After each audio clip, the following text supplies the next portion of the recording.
the lights that shine down over dotted lines of white across an open highway. Restless nights, coffee houses, buzzing neon lights. I rock the people my way, working my way, coming back to you. Working my way, coming back.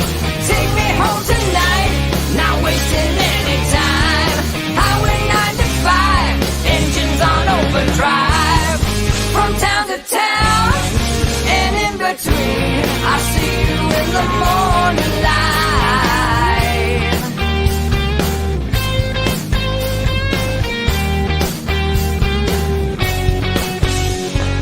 New York, Boston, Philadelphia, LA, I still see your face. Buses roll, distance grows, but I remember you're just a dream away. Working my way, coming back to you. Working my way, coming back. Take me home tonight, not wasting any time. Highway 95, engines on overdrive. From town to town, and in between, I see you in the morning light.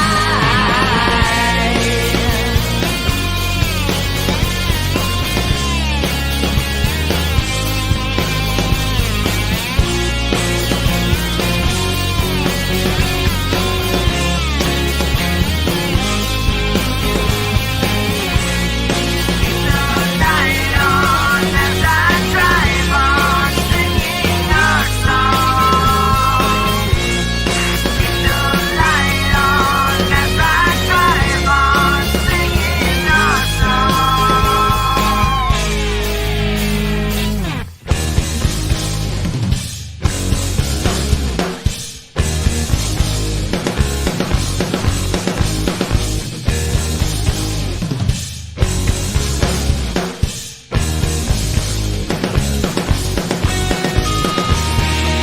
Take me home tonight, not wasting any time. Highway 95, engines on overdrive. From town to town, and in between, I see you in the morning light. Take me home tonight, not wasting any time. Highway 95, engines on overdrive. From town to town, and in between, I see you in the morning light. Take me home tonight, not wasting any time. Highway 95, engines on overdrive. From town to town, and in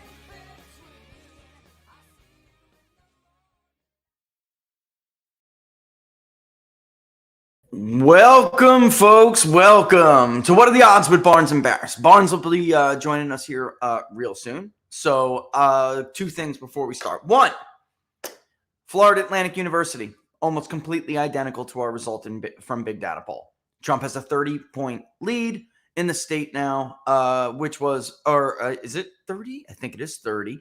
It's a little bit less favorable. 20, excuse me. It's almost identical, like I said. 50% for Trump, 30% for DeSantis. This routine's getting a little bit old now, folks. Don't you think? It's getting a little bit old. Rich drops a poll. Everybody bitches. Everybody attacks. Oh, he's not right. That can't be right. It's his own home state. Ron DeSantis is getting killed in his own home state, and it's not particularly close. We're polling Iowa right now. I would have wrapped it up, but I'll tell you what, Iowans want to talk. Let me give you some quick little stats. We reached so far about 600 plus people over the phone and about 350 online. Right now, we're looking at 985 total responses between the phone and online components.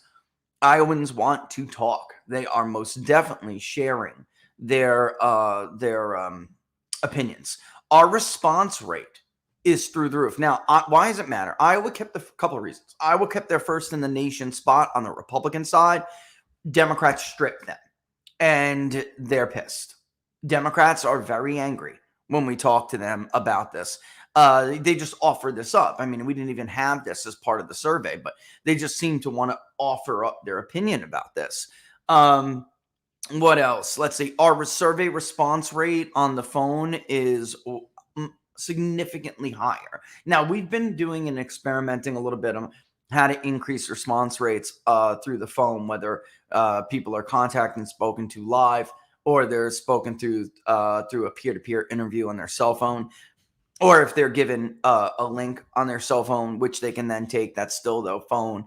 Anyway, normally the response rates, folks, are like 1.2 if you're lucky.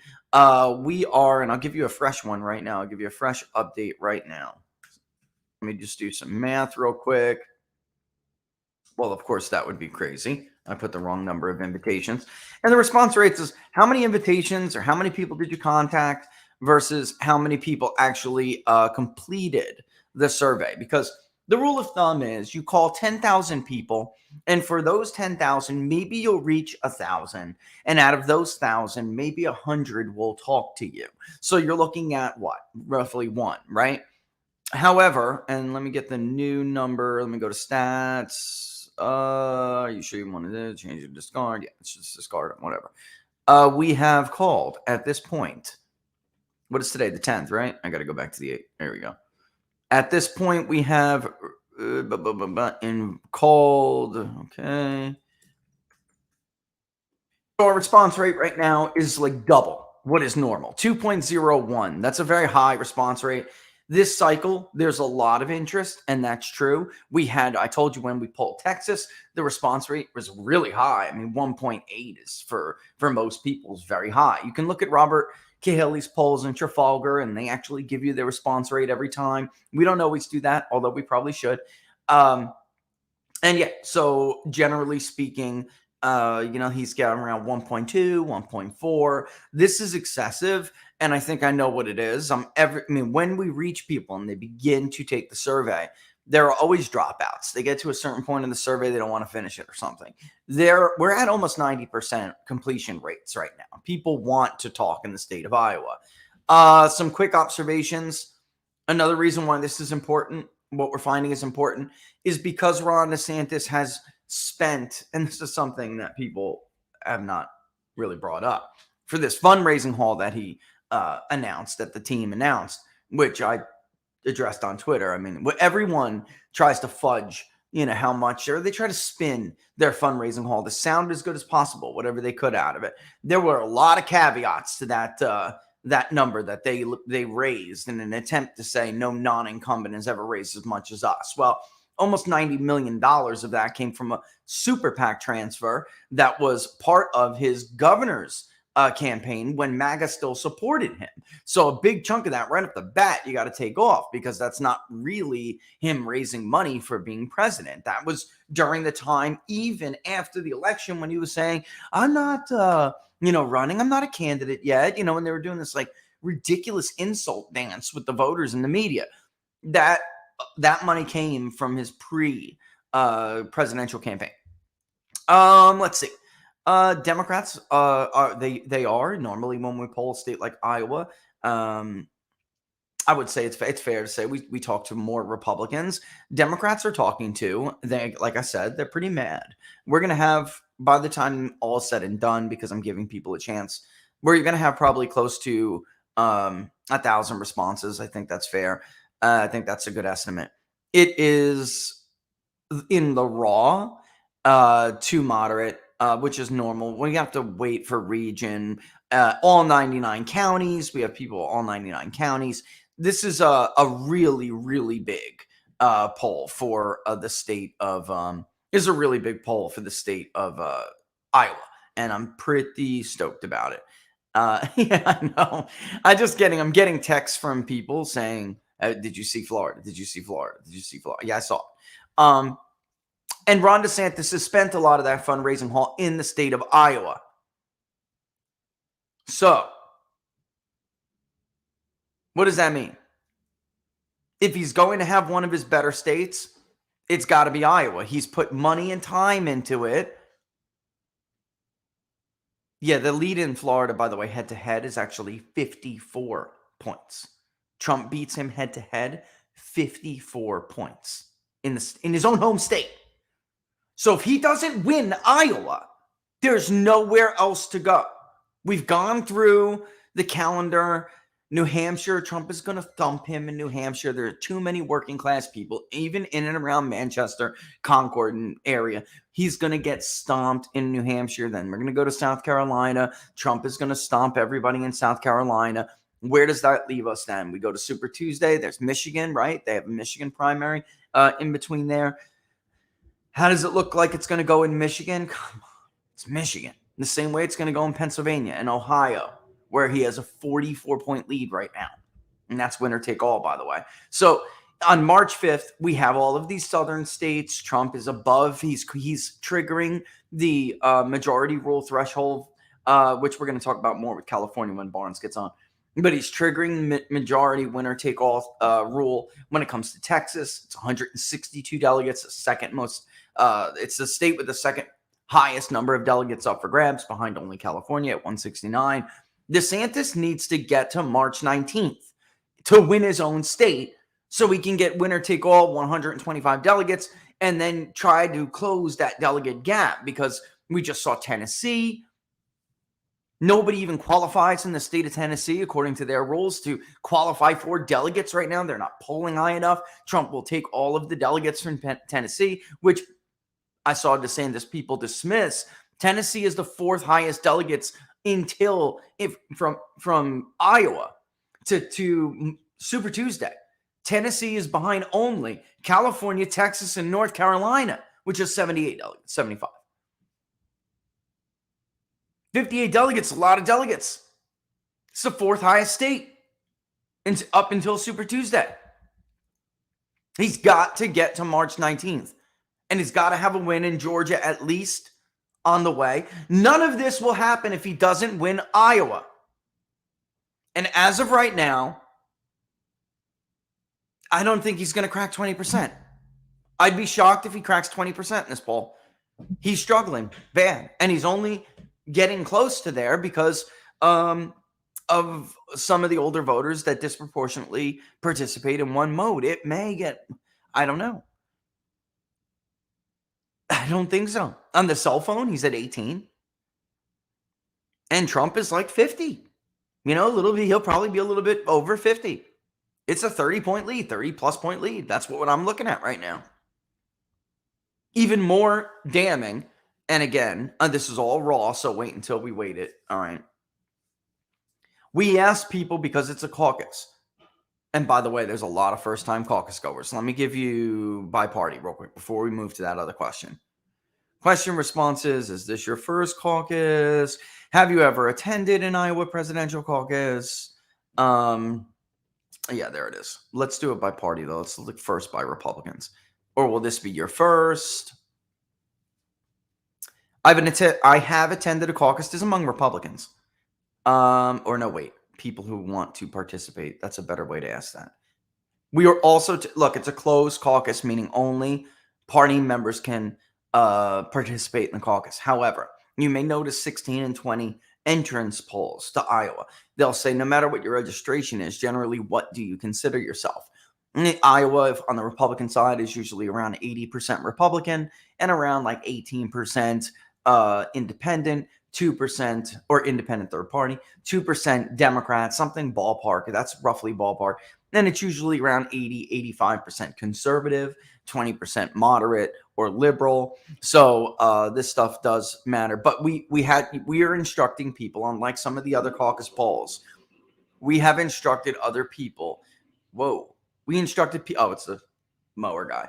We instructed people to tell, if they said, I'm going to participate in the Republican caucus, but they were not registered Republicans, then we would tell them, you're aware, you have 70 days before you change your registration. Are you going to do that? We had a lot of screens in this poll because it is a caucus. All right. Here we go. So among Republicans, or among people who say, by that time, I will have changed my registration so I can be eligible to participate. On the Republican side, yes, I've attended a caucus is 58%, 57.8 actually. No, this will be my first caucus is 42.2. And granted, this is not particularly young. Like an Iowa caucus can have like 18%, 18 to 29s. And this is not that. We're at like 16. So there's a lot of first-time caucus goers on the Democratic side, and I see Robert's coming in. Let me go ahead and give you that before I bring in Robert. On the Democratic side, 71% have already attended an Iowa caucus. 29% have not, which is still kind of, a nice number. But all of the new participation in this Iowa poll we're doing is on the Republican side. The majority of it is. And combined with the fact, and I'm going to bring Robert in, so wait. Hold that thought. Hey, what's up, Robert? I was just giving them little nuggets on Iowa. Remember when I came out my Florida poll like a couple weeks ago, and I had Trump crushing DeSantis in his own state by 30 points? Man, I had all of the local media, the Tampa Bay Times, the Miami Herald, the USA Today local paper. They're all like, how did you do this poll? We really need to go over how you did this poll, right? Now Florida Atlantic University just basically completely mirrored my result. And head-to-head, it's even worse. Trump's kicking his ass by 54 points head-to-head in his own state, Robert. So all of his money has been spent in Iowa, or at least a lot of it, and he's in DeSantis. And he's gone to the state back and forth a ton of times. And I don't want to give people like solid yet, but it's going to be a Trump plus 30 ballpark. DeSantis is struggling to even get to 20%. There's a ton of new caucus goers in the Republican side. They're pro-Trump to the hilt. And Trump's people, we ask, because it's a caucus, can you change your mind, or are you set and that's it?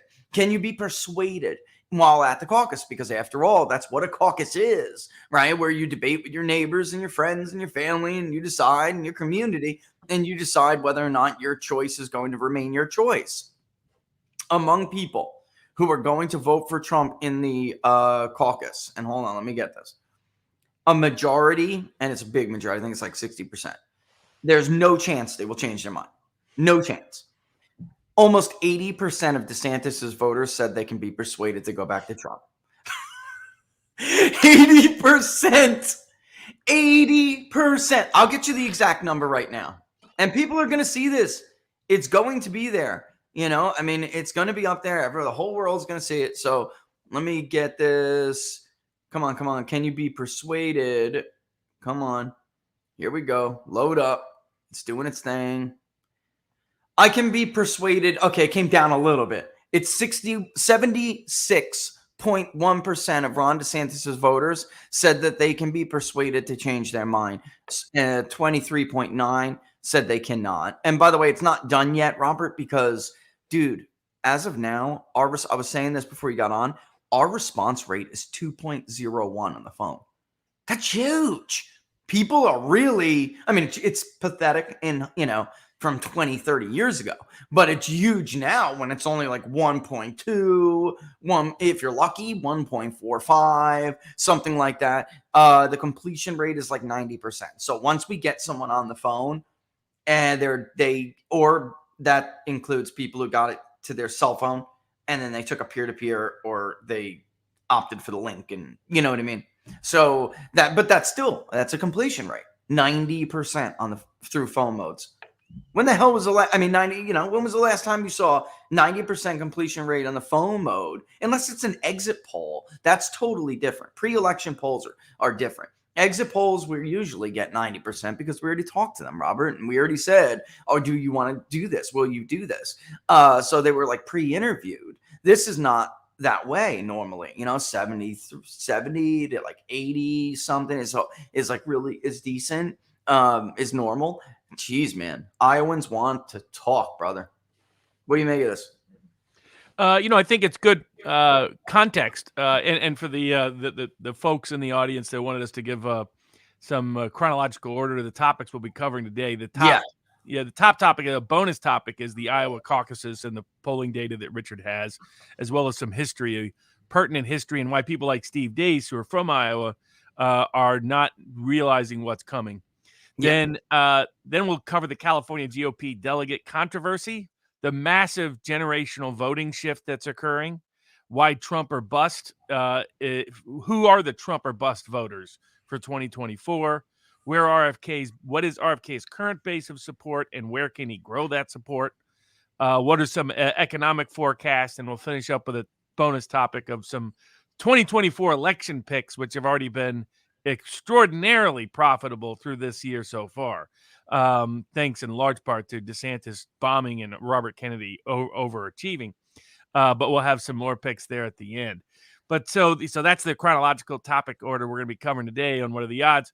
But on the top bonus topic, the Iowa caucuses, what people don't get in Iowa, what DeSantis's camp doesn't get, what Steve Deace from Iowa, conservative activist, talk radio show host, Blaze guy, what he completely is missing is he still thinks the Iowa electorate looks like 2012, 2008, 2004.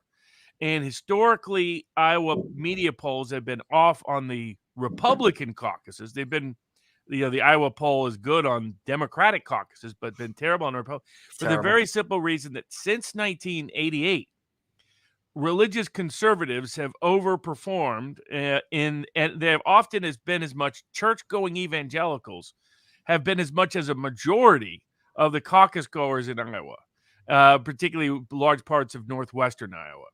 This is why Pat Robertson shocked everybody in 1988. This is why this is why Huckabee overachieved in 2008. Why Santorum overachieved in 2012. Why Ted Cruz overachieved in 2016. It's because this was a heavily religiously conservative, church-going, religious conservative dominated caucus voter group. What people in Iowa do not understand is that just as Republican primary electorate's changing nationwide, Iowa was a little bit slow to that because, this was Trump's first bid in 2016, first state in 2016. Yeah, it was slow. It was a caucus state, so a lot of his core people weren't, attuned. He still had a massive increase in turnout that led to, a surge for his support that put him in a, solid position. But but many of his voters did not participate in those 2016 caucuses. They are going to participate in 2024. Oh, yes. And that means you can no longer rely on the old religious conservative political machine, which also Deace is misreading how that voter is going to vote too. But DeSantis's whole base of support was that Des Moines suburban and Western religious conservative combined voter group, that the old moderate Republican that helped Poppy Bush in 1980, that voter group was still strongly dominant in the Iowa caucuses. It won't be this cycle, and that's why he never stood a chance. DeSantis never stood a chance in Iowa or anywhere else. Robert, among people who do not have a college degree. Oh, first of all, the religious conservatives that you were just talking about. Trump has a over 30-point lead with them. Right. And Deace is pretending that their old church organization, all those vote that used to matter when it was hard to tell who was who and what was what. Robertson was a former minister. Huckabee was a former minister. There was always skepticism of Romney because, frankly, he was a Mormon. So, Iowa's not Mormon country. Amongst religious conservatives, and Ted Cruz did, and there was early skepticism in the religious conservative community in 2016, particularly amongst churchgoers. That's what they never understood about the South. The non-church-going evangelical loved Trump. The church-going evangelical was skeptical of Trump. But it's why he did so much better in the Southeast than he did in Iowa, is because the Iowa caucuses had more churchgoers than non-churchgoers. But then he delivered, Robert. But then he delivered for them, and that's the other factor they're missing. That one is that voter group is the Iowa establishment moderate voter is almost all gone. The voter that was there for George Poppy Bush in 1980 is gone from the Republic. They're gone to the Republican Party. In fact, frankly, they're just dead. They're dead. They're no longer alive. They're literally dead. And then the evangelical churchgoer has deep reverence for Trump's. Not only his public willingness to defend religion when a lot of other people folded and capitulated, but he delivered on Roe v. Wade. He delivered on a promise that had been made to that voter group for 50 plus years Yeah. and finally delivered. He is the only Republican president to deliver. They are not going to forget that. He can say whatever he wants on abortion. They're not going to forget that. And that's the other reason why DeSantis, running on like the latest campaign ad is to be anti-gay. DeSantis is more anti-gay, and he does it in this like little bit of a homoerotic way, quite frankly. It's like that doesn't protest too much. Maybe Ron, really liked his military showers, but given that dynamic, that's why they had no chance. The religious voter has such deep respect for what Trump delivered on. They're not going to abandon him, and then they don't dominate the party as much as they used to anyway. And then the moderate Republican is being replaced by working class voters who used to vote in the Democratic caucuses. Can I actually give you that? You tee it up, man. We're like simpatico, I'm telling you. High school or less, right? High school GED equivalent or less. Trump has a 64 to 16 point lead over Ron DeSantis. And when you look at some college and associates, which will be a big chunk, some college, they have an associate degree that we combined. Ours, we do. Some exit polls, they do a little bit of Trump is at 52. DeSantis is just under 20. And if you look at bachelor's degree, Trump still leads, although it's less, and there are more undecideds. It is 42, I believe, Trump 42, DeSantis 18. And the only age group that the only education group that DeSantis leads with is post-grad and graduate, but damn, it's close. He leads Trump by 1 point, 27 to 26. It's going to be they go other places, brother. Tim Scott's got 18% of that vote. You know what DeSantis' coalition voter group's going to look like? It's going to look like John Kasich's in 2016. Yeah, it is. It's going to be your most upscale, most well-educated, most professional managerial class precincts. And that's going to be it. And he'll win over a few other voter groups, but not much. He'll probably end up around. If he's smart, friends of the board at vivabarneslaw.locals.com. I got the sports picks one up because that's where we do our political betting prognostications and political betting reports. Which, if you had your money in the Barnes political betting portfolio over the last 6 months, you would be up over 30%. You would be up triple what the stock market is up. There's at least, if you just bet on Robert Kennedy, you'd be up like fivefold. The DeSantis bet was huge. When he, do you remember when? Just like we said, remember they kept saying, well, wait till his book tour, wait till his media tour, wait till he announces, wait till he campaigns, wait till he starts spending money. Well, he's just going down and down and down and down and down. And that's exactly what we predicted. And look, the smart people in the social media world can see it. That's why Cernovich is like, forget I'm done with him. Go Trump, I don't know who this DeSantis guy is. DeSantis who? What are you talking about? That's what the smart ones are doing. Amandus Milius is making fun of him on a regular basis, pointing out that, John Cardillo gives off really homoerotic vibes. That's a guy that likes it special. But all of the smart people are abandoning DeSantis as fast as they can. I'll give Steve Deace credit only because it'll be DeSantis will have 5 delegates, and Deace will be saying, well, if this could happen, and then this could happen, and then that could happen, and then this other thing could happen, then maybe then this thing could happen, and then that could happen. God bless. It's like waiting for his Michigan football team to win another national title. It's unlikely to happen in this generation, brother. But so I think it's Iowa was never going to be that competitive. I think they realized. They did a massive grassroots effort there, massive fundraising, massive campaign spend, and he went down. He went down. In the general election, too, Robert, Trump is running like 6 points ahead of him in Iowa. It's 6-7 points almost. This is what you said with the upscale Kasich voter. This says it all. One of the things that people did give us a hard time with in our Florida poll was by region, which is why I put up that very detailed map where you could literally click on a dot and see who we interviewed, where they were, who they were, what their demographics were. And this is what Florida Atlantic Universities has. And it's from Florida Politics that's covering the poll. DeSantis actually has an edge in Duval, 37 to 36. That's not an edge. That's statistically insignificant and is competitive in the Northwest, 45 to 41. And I'll tell you why that is, guys, because you do have Gadsden and Leon, which are considered Northwest Florida by pollsters. And in those liberal counties, DeSantis was doing better than Trump. However, when you look at a lot of Panama government City, workers. I mean, that's the irony that the guy's going to take apart governments depending on government workers for his votes. He is. Because then when you get to Panama City, Liberty, all the way to Escambia, the farthest west county in the Panhandle, then Trump just dominates. And in Southwest Florida, they're saying it's kind of competitive, even though DeSantis is down. But in the Tampa area, DeSantis is down 56 to 31. That's almost identical to what we found.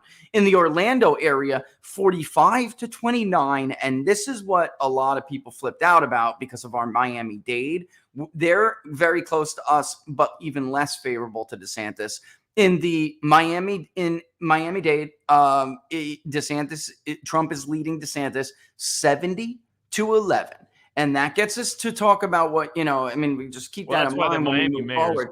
Miami mayor's running for president he doesn't fear DeSantis at all because DeSantis doesn't have despite all of his attempts to play to the Cuban and Venezuelan communities and the rest, that Trump is a classic populist right figure from the Latin American tradition. He would blend right into Central and Caribbean and Latin America. Yeah. The Caudillo, cowboy, tough guy, Pancho Villa. It's why he's doing so well with Mexican American men. It's why he's making inroads amongst Puerto Ricans. This was our map. And like I said before, you can see him relying on those government workers Robert was talking about in the north right there. That big blue dot is Gadsden and Leon. Those are the two most liberal counties in that region of Florida. But then Panama City and to the west, you see it goes to Trump. Look at all through the Palm Coast down to the Gold Coast. This is a thumping. So, there are so many votes there, Robert. And look at Orlando. They found exactly what we found. Look at Tampa. It's all red. They found a lot of those northeastern, entrepreneurial, working class, middle class, retirees and other groups.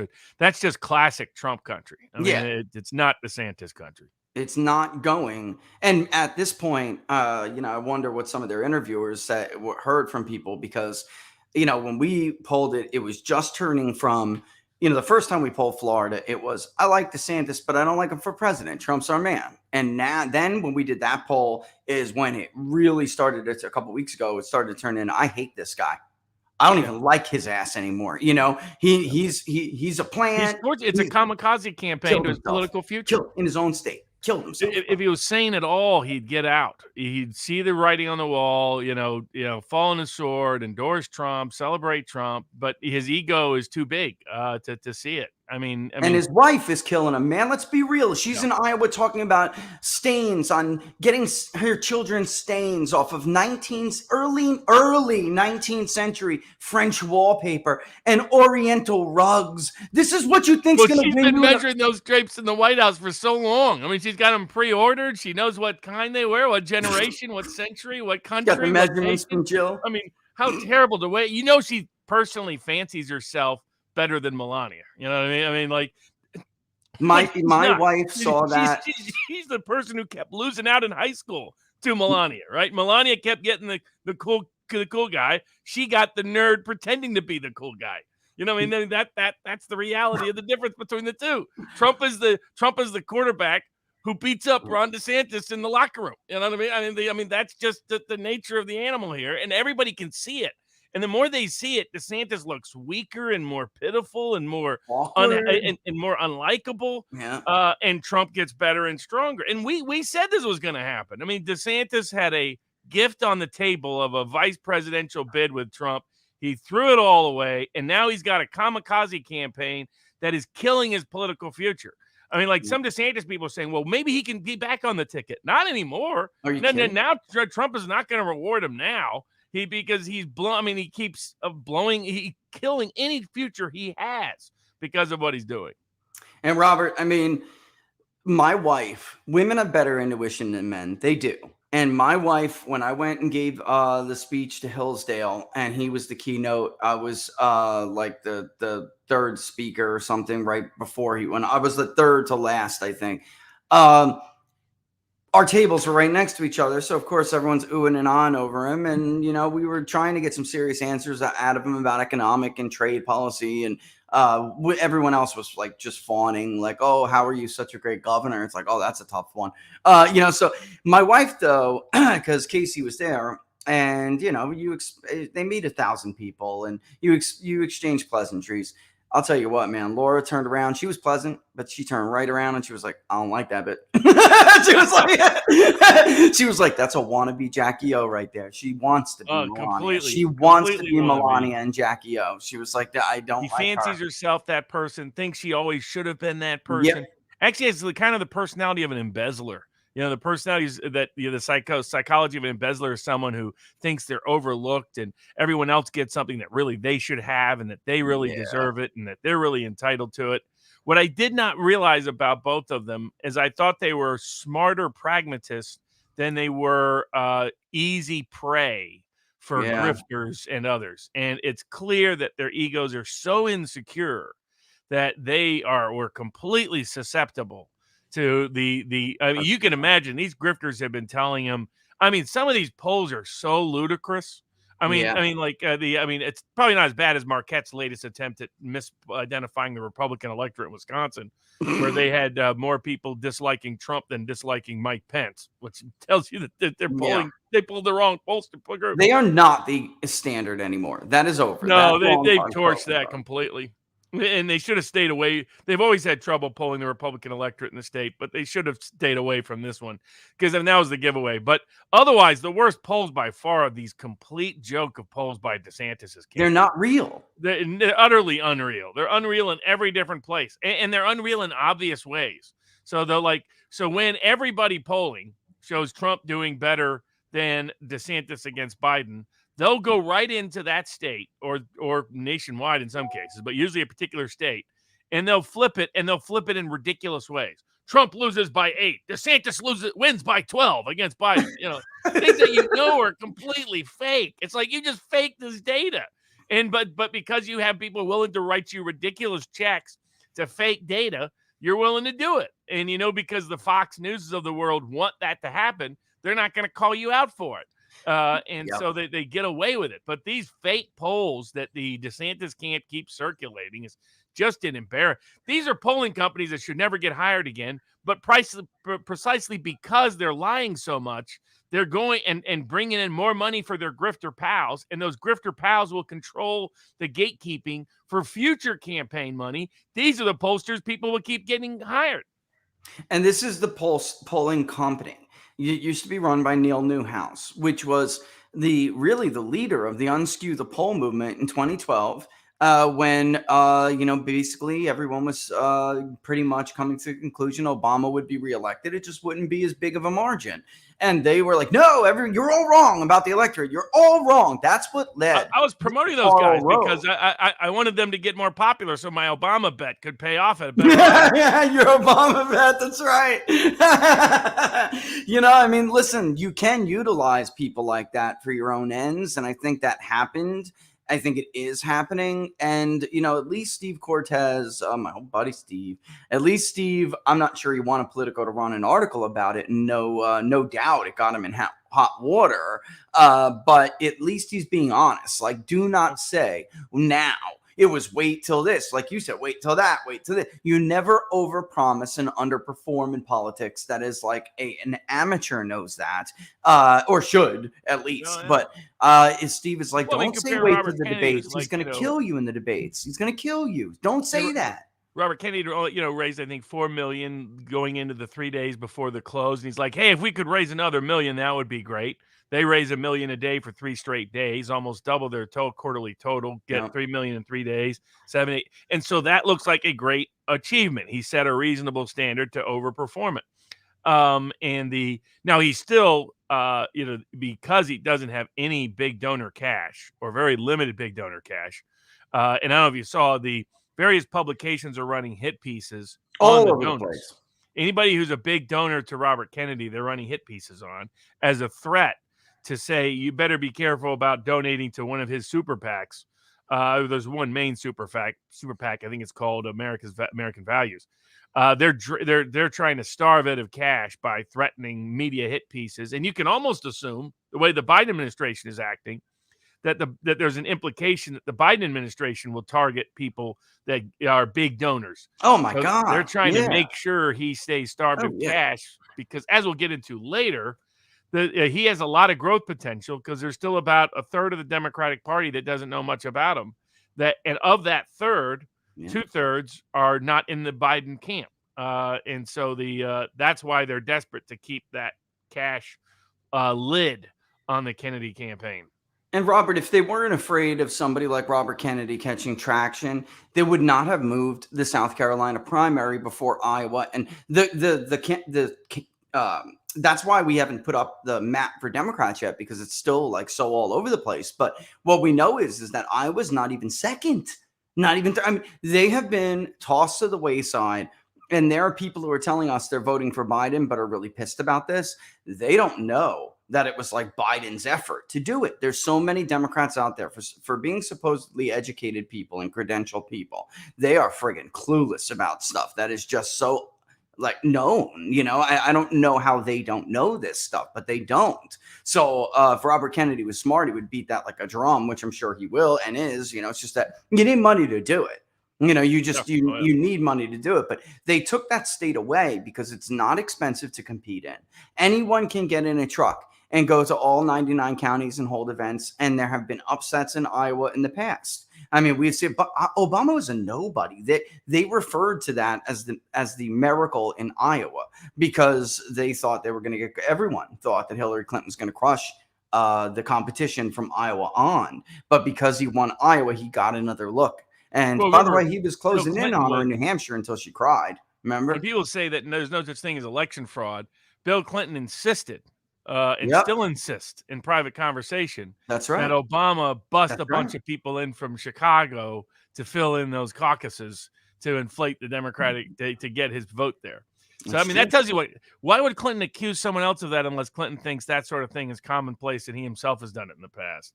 And then, of course, Bernie nearly upset Hillary in Iowa. I think he came close. I think he probably might have actually won. She won by a hair still. Didn't they steal it by like some coin flip delegates? There was a coin flip. It was decided. And I think she won every coin flip. Wasn't that? It was like 14 coin flip. Hillary. So then we have the guys like, I want to live. It's heads. It looks like it's heads. It's heads. I don't want to be found in a cornfield. I don't want it to be my head. So it's going to be heads for Hillary. It was, in fact, decided by a coin toss, but it never should have been that way. And by the way, if you look at the exit polls, they're just total bunk. They were total bunk. They weren't even, if you go over the 20, and actually, oh my goodness, I got them. And remember, this was decided by, like Robert just said, it really was decided by a coin toss. I have the Iowa entrance polls from 2016. Here they are, the Democratic Iowa entrance polls, and they just don't make any sense for a race that was decided on a hair's margin by a coin toss. All right, so gender, men were only 43% of the electorate. Sanders won them by 6, but women were 57% of the electorate, and Clinton won them by 11. Then how the hell was it 50-50?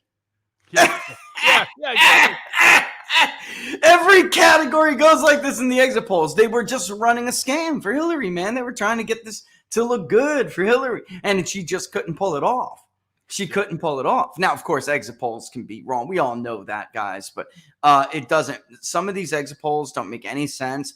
In Iowa, in the 2020 exit polls, did not make sense. They still don't after being revised.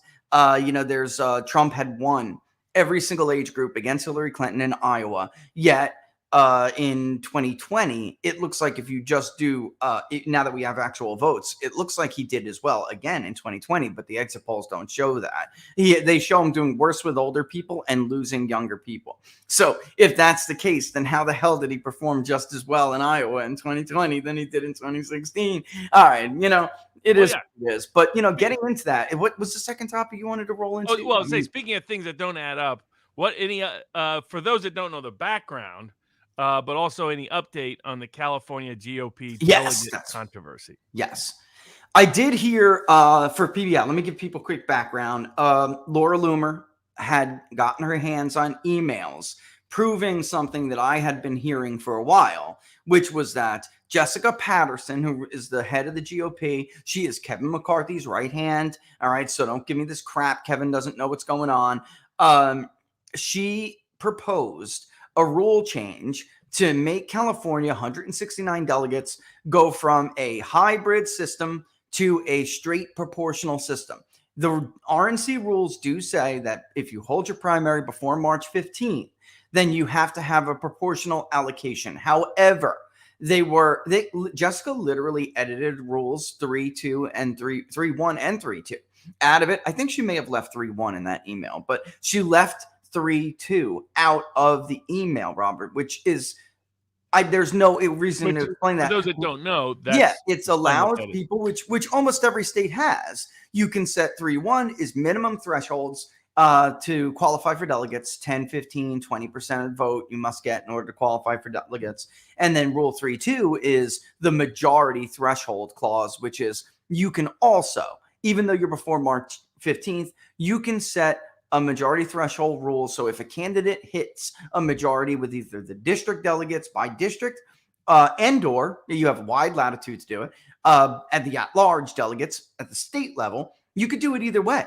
You could cancel out district and at-large rules by just setting a majority statewide threshold, and yet you're still considered proportional. You have a provision that allows it to be winner take all. If somebody, there is a winner take all provision of majority if that majority is over 50%. That's right. And Robert, that was not that provision that was in the Republican National Convention rules. Yes. Was not in the proposed California rules. The net effect of which was to make it so that a minority candidate, a candidate who got crushed, could actually get a much higher percentage of the delegates than he would otherwise, increasing the probability of a contested convention. And the only people pushing that are the DeSantis camp. That's right. And yet California, including Harmeet Dillon, supposedly advocating for Trump, supposedly not working for DeSantis, was part of the group trying to change the Republican Party convention rules in California to help DeSantis and help a contested convention at the expense of both party unity and Trump. And if Brian from the Trump campaign, okay, if he thought, Brian Jack is who I'm referring to, if he apparently knew about this, but I'm telling you, I spoke to the Trump campaign and they did not understand the impact of these rules changes, and they were not anticipating such wide sweeping changes. They knew there would be some changes, but they didn't know those changes would hurt them. I explained the difference. The truth is they met on March 12th to change the bylaws. They didn't speak a word about these changes because back in March 12th, they thought DeSantis was going to win California. That's why. And by the way, there was an article in the LA Times about this 6 months ago that they weren't going to change the rules because the way that the rules work, guys, that if you win the liberal areas like, the Bay Area or LA, they are so congested, high population centers, you get more congressional districts. So you can actually really run up the delegate count, even if you kept the rules like that, but didn't hit the majority threshold. It's like those liberal areas are going to count way more. Just to make it simple, those liberal areas are going to get a lot more delegates than like the very red areas like Kevin McCarthy's district or Tom McClintock, CA5. That's only 3 delegates in that very conservative area, whereas you go to the Bay Area and you're talking about 9. So you can disproportionately win them if you're a liberal and you're a moderate and you get that. They thought they could do this in 16-2 to Trump, but he won everywhere. So they just let it go. The truth is, Jessica Patterson hates Donald Trump. They weren't going to change the rules in March because they didn't have a reason to. DeSantis was polling better. It's only after the PPIC and Emerson polls did everyone start to get calls, delegates calling me then saying, you better watch what's going on over here. They're going to try to change the rules for this state to screw Donald Trump now that he's leading in this state. They can't speak up, though, because they're afraid, Robert. They're afraid Jessica and Kevin will destroy them. So otherwise there would be more people out. And I would tell people this. Keep the pressure up, because the latest thing I did hear was that this will be addressed and fixed.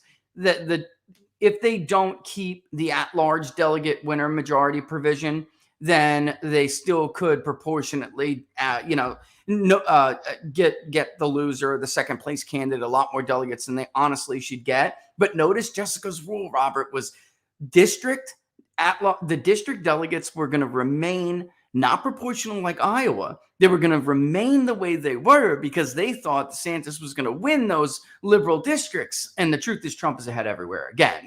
But she thought that was the case. And then at large, the state delegates were going to be proportional. That absolutely was designed to benefit Ron DeSantis' pole position at that point. And you know what? I'm just tired of holding some of this back. I'm just going to say a donor who I know is not a donor for the Republicans, only became one because of Donald Trump, walked right up to Tom McClintock during a fundraiser and basically brought up how, happy to support you, can't wait to get Trump back in the White House. And they all scoffed. We're not supporting Trump. We don't want him. We want DeSantis. We're getting behind DeSantis. So give your money to DeSantis. And he said, oh, yeah, sure. Okay. And basically up yours, walked out and made a phone call. And I heard about it many, many months ago. So they're pretending like they haven't been scheming for months. And if Harmeet didn't know, and if Brian Jack did not know, and they're really on Team Trump, then Trump better get somebody who knows what they're doing. Because if Brian Jack really thought that rule was going to help Donald Trump, then you just don't know how to do your job. Yeah, this is exposed a weakness. I mean, if it's the case that Harmeet Harmeet Dillon just went out and lied to everybody. Well, that's the thing. We were being lied to and about. There's no doubt about it whatsoever.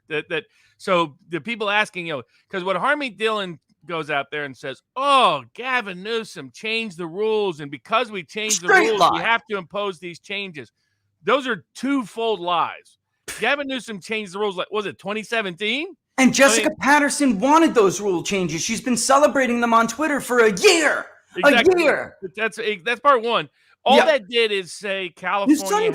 Clause, California's now part of a Super Tuesday state, but the state Republican, the national Republican rules. What Harmeet lied about is she implied that these particular rules being proposed in California were required by the RNC because the election had been moved up. The election as Super Tuesday before 2020. So that by itself is misleading. But what she lied about is the rules they're proposing in California are not required by the Republican National Convention. The rules, the Republican National Convention has a lot of flexibility, and almost every other Super Tuesday or earlier state had different rules than the ones Harmeet was lying to everybody saying were required. And so this was a blatant lie meant to mislead lots of people. And Robert, she was they were playing blind. off of the confidence and credibility that she has deservedly earned in certain legal cases. But to mislead people, that told me Trump's camp should cut bait.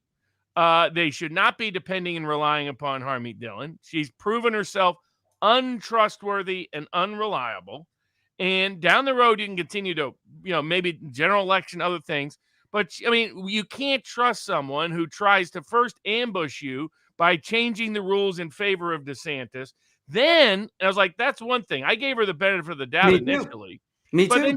But then she doubled down on her lies. It's like, these are just lies. Yeah, you can't tell me you ran for Republican National Committee chair and you don't understand the same rules that every other state understands that has different proposed rules than what's being done in California. You can't be a good political maneuver and not know the people that you're working with, that you're proposing these new rules for, are openly and overtly anti-Trump, and that everybody in California knows it that's informed. So that's when it went from maybe she just didn't understand to she's outright lying, that she was traitorous behavior towards the Trump camp. Trump cannot rely upon her, cannot depend upon her. And I would note for all those people out there, Richard and I have been making these warnings about a range of people going back to Trump's administration. And when Trump and Trump's people ignored it, they paid a price for it. Told him not to trust Bill Barr. How did that work out for him? Told him not to trust a range of other people, and not to trust the FBI director, not to trust Anthony Fauci, not to trust Deborah Birx, not to trust Mike Pence. And yet Trump ignored it to his great detriment. Don't ignore this. I like Harmeet Dillon as a lawyer. I like Harmeet Dillon as a person. She lied involving this. That makes her untrustworthy, unreliable, should not be representing the campaign, should not be a lawyer for the campaign, should not be. I mean, honestly, I don't know any election experience she has. The election experience in 2022, she completely failed Carrie Lake's campaign, in my view. So that's not her space anyway. Focus on other areas, which is her litigation space. Election law isn't it anyway. But, this was a big mistake by Harmeet Dillon, and she has to not only pay the price, the world has to know she paid a price so that all the other people out there planning the same traitorous, treasonous, treacherous behavior towards Trump need to know they're on high alert and will be on high blast, no matter their prior pedigree, no matter their personal or professional relationship with me or others in the Trump camp. You're going to get called out when you go out and lie to a bunch of people and misuse your credibility to deceive Trump supporters about the condescension, Robert. The condescension. I do this for a living. I've been crunching delegates since even before you were a national name or a figure on the scene. I've been doing this for years. It is my job to, when I'm looking at delegate math and I'm looking at estimating delegate counts and who's going to clinch or who could or who's forecasted to get this, I have been looking at rules, the minutia of this crap for, I don't even know how long it's been, but long before any of them have ever been on Steve Bannon War Room or Fox News or whatever. And the fact of the matter is, at best, this was a major blunder. It doesn't matter whether or not it was intentional or not. But the thing that gets me, Robert, was the condescension that I was being hit with. And this strange temporary medical condition that caused blindness to the rules that we were putting in plain view in front of their faces. Wendy, too, I saw on Twitter with you. I mean, she's like, "You're wrong, Robert." He's like, "Did you not read the rule I just tweeted beneath you? It's above your comment. Read the rules." They were acting like they knew better and just shut up. You don't know what you're talking about. That's what makes me, anytime something like that happens, that's when I get super suspicious. So when I speak to the Trump campaign the next day and they ask me, I need it straight, what's going on here? I said they're full of shit. And I got a bunch of calls. "I don't appreciate being called a liar" from all these people. The bottom line is, I don't believe I said liar. I believe I said you were full of shit. So quote me right. So it doesn't really matter whether you were intentionally lying or not. You're wrong. I'm saying that she lied because of the course of behavior. Well, she definitely lied about the rule changes that day. I mean, it was always a little weird that DeSantis endorsed her at the last minute for RNC chair. Yeah. And, I mean, there were rumors in the Trump camp at the time as to why Trump sat on the sidelines that she was secretly aligned with Trump.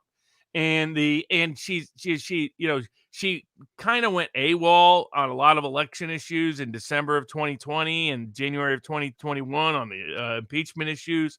She wasn't there for didn't voice a lot of concern on January 6 cases.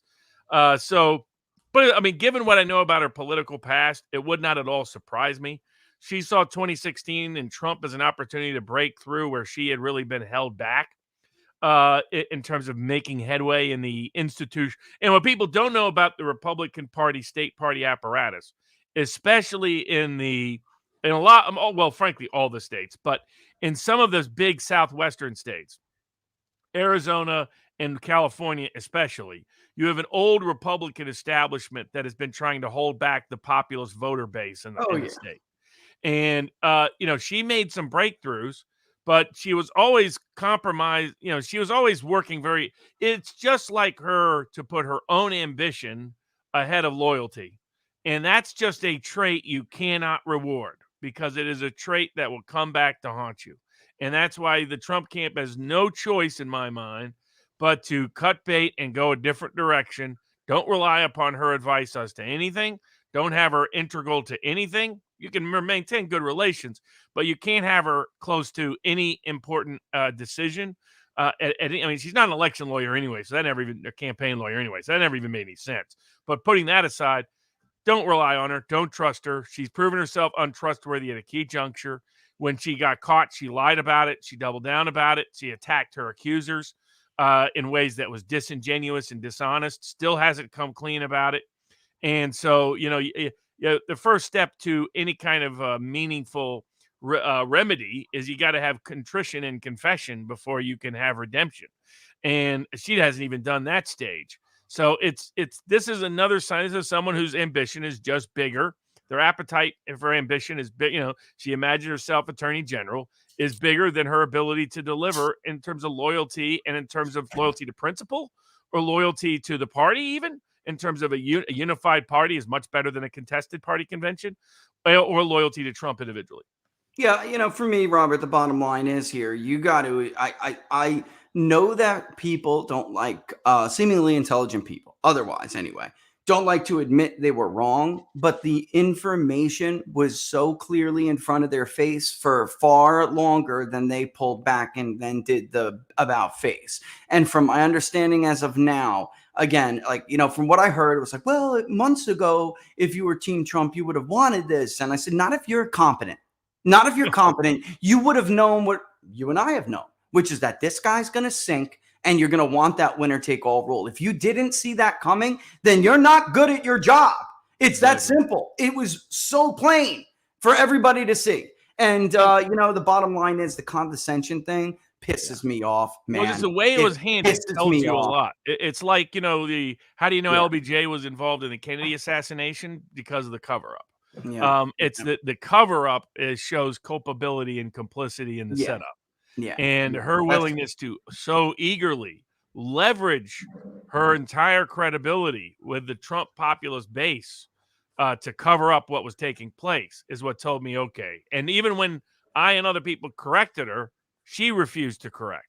And I was like, all right, you had an opportunity to fix this, multiple opportunities to fix this, and you're choosing just to lie to everybody. Well, I'm going to call you out on it. So it's unfortunate, but it's definitely the reality.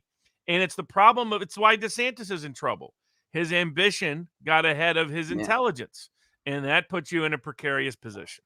Yeah, that's the great way to put it. We can end that there. But it should never have taken a week plus of our time to explain this to people. That is not normal, folks. All you ever had to do was, and I just showed this to the viewers now while we were talking, all you had to do was look at the calendar. Even South Carolina on February 24th is winner take most. Michigan moved to February 27th. They're winner take most, and they're a hybrid between this weird primary and then caucus primary preference poll. But again, only Alaska and Virginia are truly proportional on March 5th. Every other state is winner take most. I don't know what, that should have been enough right there when I first started tweeting her and them. And then the fact that we're all just supposed to pretend like Jessica doesn't hate Donald Trump and that this is obviously her attempt to dilute the delegates to get DeSantis to March 17th so they can have a media narrative that it's not over. He's not so far behind that Florida can't make up the ground. And that's really what they are still trying to do. And over the next year, we're going to be blunt on this show, exposing two groups, the traitors and the dunces in the Trump camp, because he needs to, it's his greatest weakness. His greatest vulnerability is leaving these idiots and disloyal people all around him. It was his great errors in his first administration. And the best way to help him not repeat them in the second administration is to purge them out of the campaign as we speak. Now, luckily, some of these nitwits are doing it themselves. And Cuccinelli and these other boys, by jumping on the DeSantis camp, are exposing themselves in such a way. And to Trump's credit, he said, you go work for DeSantis. You're not working for my administration. And I think I think he needs to put that kind of position out there because that will encourage and incentivize better loyalty and better staffers and better people. But I have no doubt, in my view, that Harmeet has been working in secret because it'd be like her to cover her bases, to say, just in case DeSantis does well. And if I keep DeSantis' camp happy, even if Trump wins, I'll sail through in a nomination proceeding, right? Because of DeSantis' allies in the House and really the anti-Trump allies is the better way to put it in the House and the Senate. But what all these people are missing also on the electoral dynamic is something we've been trying to hammer home that nobody is paying attention to. Like Steve Deace's long rant about this mythical suburban voter that just doesn't exist and hasn't existed for a decade. And what everybody's missing, Sean Trendy's missing it. The mainstream media posters are missing it. Democratic analysts, Republican analysts, they're all missing it. There is a massive generational shift amongst one particular group more than any other, and it's working class millennial voters. Yep. And disproportionately Black, Mexican, and women working class voters. This is where Trump is suddenly improving his favorability for the first time in a decade. I mean, he's been in the 30s in many polls, likability-wise, since 2012. Yeah. And now he's up in the 40s in a wide range of polls. And to give people some sense of it, like I got some people back that said, oh, these polls are always wrong. It's like, yeah, they're wrong against Trump. I mean, compared 2020 to the late, and I had some Robert, the idea we're wrong 30 it's like points. DeSantis's camp is it's like you have to qualify for special ed to be a DeSantis social media influencer, because they respond to me with some of the worst responses. Like I was pointing out, I was like, why Trump is surging against Biden. And they're like, Trump isn't surging against Biden. It's like, I guess you haven't paid attention. So for those out there that haven't paid attention, here's the 2020 to 2024 shifts amongst the same posters using the same methodology. Right. In YouGov, Trump was supposed to lose by 10. He's leading by 3. 13-point swing in YouGov. In Harvard, he was in 2020, they had him losing by 8. They now have him winning by 6. 14-point swing toward Trump. Fox, a 10-point swing towards Trump. ABC, a 15-point swing toward Trump. NBC, a 7-point swing to a 10-point swing for Trump. But let's caveat that is is jointly conducted by Hillary Clinton's old pollster, Hart Research, and Ron DeSantis' pollster right now, Public Opinion Strategies. So NBC, to me, the nerve. Go ahead. Sorry, I just had. I heard Quinnipiac, 9-point swing towards Trump. CNBC, 10-point swing towards Trump. CNN, 14-point swing towards Trump. New York Times, 11-point swing towards Trump. All of these polls are showing massive double-digit swings from where they had Trump in 2020. And you break down some of the crosstab data and I looked at a deep dive of Harvard and YouGov, where we have a lot of their crosstab data. And here's some of the swings. So, they have a 13-point swing towards Trump in YouGov. But amongst women, it's a 16-point swing. Yep. Amongst Black voters, it is a more than a 30-point swing. Amongst Hispanic voters, it's a 30-point swing. Amongst millennial voters, it's a 25-point swing. Amongst independent voters, it's a 20-point swing. And YouGov also, this last poll they did, they said, here's Trump versus Biden. And now here's a generic Democrat versus a generic Republican for the White House. Trump leads Biden by 3. And in the same poll amongst the same voters, a generic Democrat beats a generic Republican by 3.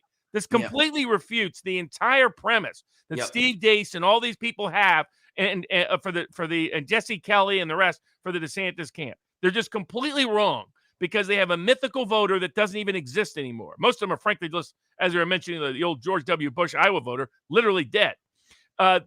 Because they're missing the massive shift amongst millennial voters. When you compare where Trump does better than generic Republicans, on average, he's doing 6 points better, but he's doing 8 points better amongst women. He's doing 17 points better amongst Black voters, 16 points better amongst Hispanic voters, 14 points better amongst millennial voters, 10 points better amongst urban voters, and, by the way, 6 to 7 points better amongst both urban and suburban voters.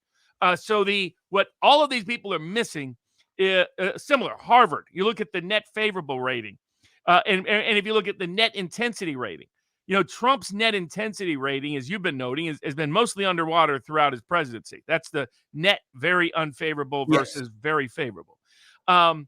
And now that number is as low as it's ever been in some of these polls. It's now down to -7, for example, the net unfavorable rating, the intense rating, only -7, whereas Biden is -20.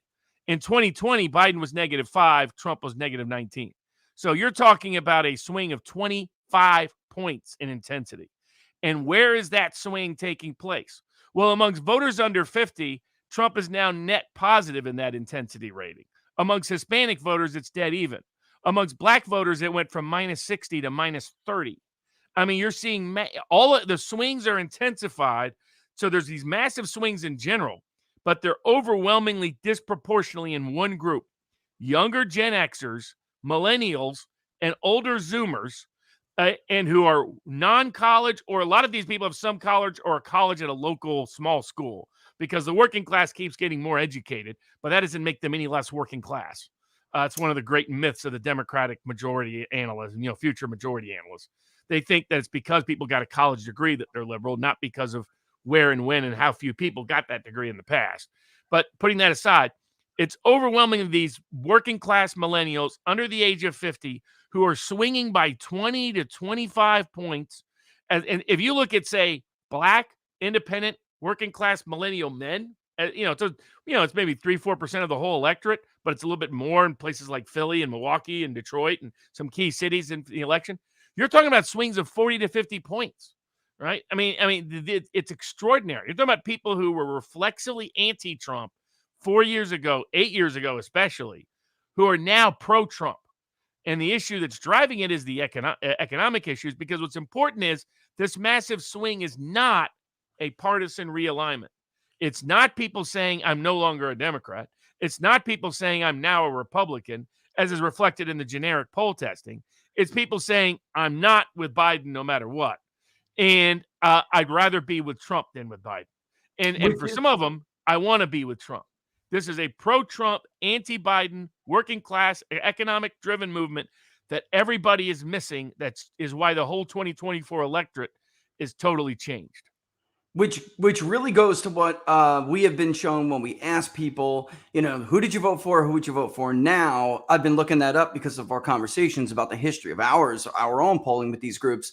Overall, 8 to 12% of Biden voters say in any given month. Last month, it was 12. Was at that right at that high range that we've been finding for about a year, but 8 to 10%. So average it out around 10, right? Say that they would vote for Trump now, even though they voted for Biden in 2020. By the way, Emerson, myself, our final poll for the Epoch Times was Biden +4. We're now Trump +6, right? So that's a 10-point swing with us. With Emerson, they just had one that's basically tied, but Emerson's final poll was Biden +5. Now they have Trump leading generally everywhere. So this is what they refuse to acknowledge, and that electability argument that people like DeSantis and others have been making is just totally bunk. When we go through, and I'm writing an article for, I'll just say, well, I shouldn't say it until it's published who it's going for, but it's about this younger non-white vote plus the change with millennials. And let me read what you had sent that for the show today with some of these groups that we isolated to talk about with people today. Millennials, age range in 2024, 28 to 43. Voting age population, about 70 million. Likely turnout, around 60%. Likely share of the 2024 electorate, about a quarter, 25%. First presidential party vote margin was D +30, more than the U.S. House vote in 2008. 2012, their vote margin was D +25, and they were 18% of the vote. 16, they were D +25. They were 24% of the vote. The 2020 vote margin was D +20. It's coming down. You see this? 25% of the vote. And the current margin right now with them is D flat. And they're roughly still about 25% of the vote. And let me read what you wrote. A new generation for a new century. Many coming of age in the safe space, kidnap, scare, play date era of a childhood rooted in a permanent state of fear, be it missing children, abuse at child care centers, MK2000, cyber crashes, plane-wielding terrorists, global financial crises, future fascists, even world-changing pandemics. This generation gave rise to the woke army on college campuses, while some obsessed over identity, a working class segment checked out. More alike to Beavis than LGBTQ, more Joker than Batman, and an old comics-loving Clark-style cynics following the nerdrotics of the world, dreaming of a gamer-dominant Ready Player One world as utopian, not dystopian, in their first eligible election between two duds decided by a Supreme Court. Then, and by the way, this is why I'm fascinated about how this is characterized, because I couldn't agree with you more. I am this generation. Okay. There were two duds that was decided by the Supreme Court, then followed by the terror shock of 9/11 and another American overseas war nurtured tutored by the slow march through the institution's progressive left, and made on MTV, raised by cable, reality TV is normal, overprotected, too nurtured, birth of the narcissistic, iconic politician, those for whom it takes a crowd to cry of U2 songs in their pre-boomer liberal Bill Gates days, social embracing, newfound activist classes AOC is embodying, but all of it masking a deep class divide within its ranks, fueled by education and a schism by culture fought across comics, films, and games online. Obama was their made-for candidate. And then came the bitter disappointment of neoliberalism in power. Hope, change, bring on the Joker. Time to shoot the anchor. As the working class of this generation joined the voting ranks, a more minority and female working class look for a left-tinged populism to take rise that may, and it did with Bernie, and it started to, you could see it, to take rise that may vote very pragmatic as economic reality sets in on their lives of an empire in decay and decline, where they will want the ship of state's destination. Its professional class cohorts leading the woke revolution and the war abroad efforts, while its working class cohorts shift between Bernie-style socialism and Trumpism calls to just break it all. And that's it, man. I mean, you nailed it. You absolutely nailed it. And I hate to say it, I hate to admit it, but how we came up, what defined our generation, what influenced us younger, and then our introduction to a presidential election, presidential politics, all of that is 100% true, which is going to lead to this, the hell with it all. And the working class of that did check out. They did. And when they came back, and this is going to dovetail in some of the points I make in that article, you could see it in 2016. And then there was some element to the shift in 2020, but because Trump lost, because Trump lost, we didn't talk about it, right? But what the hell happened in Maine with younger voters in 2016? Did anybody even bother to look? How did Trump carry almost every age group in Florida in 2020? Iowa, Ohio, he carried all those people. Why? Because they came back for him. But where are they in 18? Where are they in 22? They vanish again because they can't stand Republicans. And I had so many people who are politicos saying, how could you defend these people? How could they think the Democratic Party is in the end all be all? And it's like, are you paying attention? You didn't grow up in their shoes. You didn't have their life experiences. You're all the devil to them. And here comes one guy, and that's why some of them were Bernie supporters in the 16 primary, but then once Hillary stole it from him and the DNC colluded to steal it from him. And then again in 20 with them literally developing apps to screw him in Iowa. Once that happens, they're like, I'm voting for Donald Trump. That's it, and they just don't get how there's that synergy there.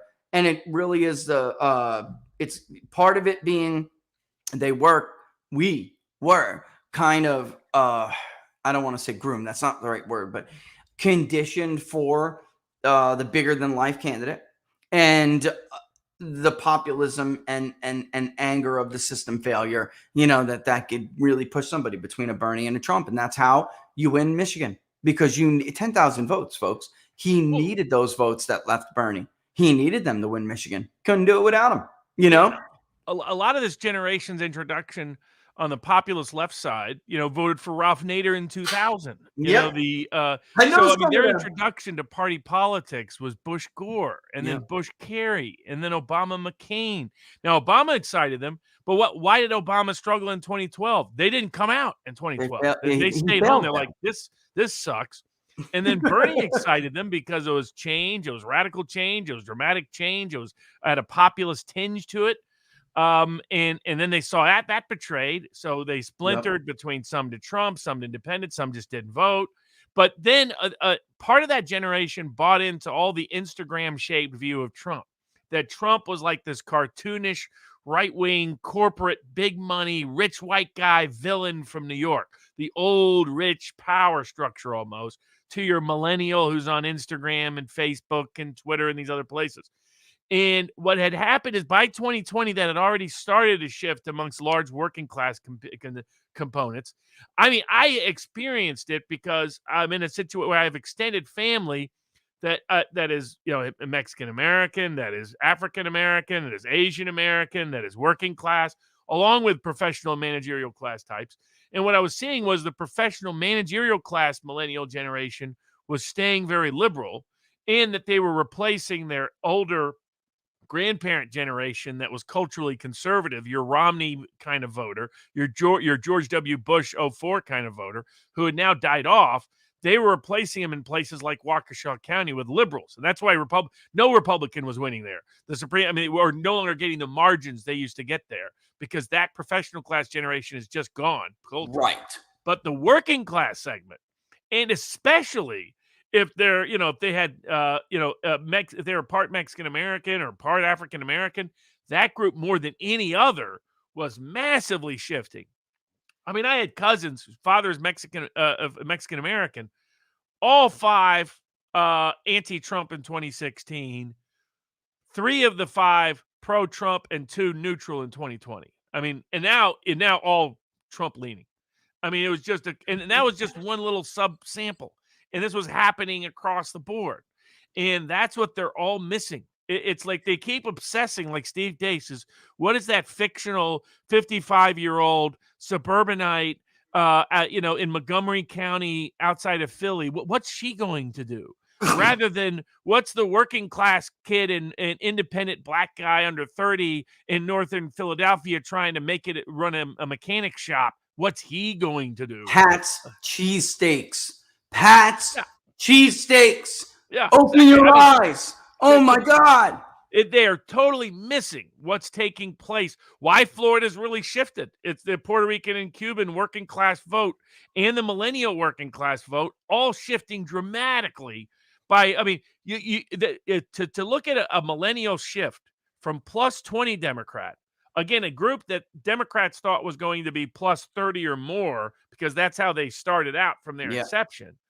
To go from plus 20 to plus 0 means amongst the working class groups, they've gone from plus 10 Democratic to minus 30 Republican, to more Republican than the silent generation, older working class voters that places like YouGov can never poll. That's why their elderly polling is so noisy.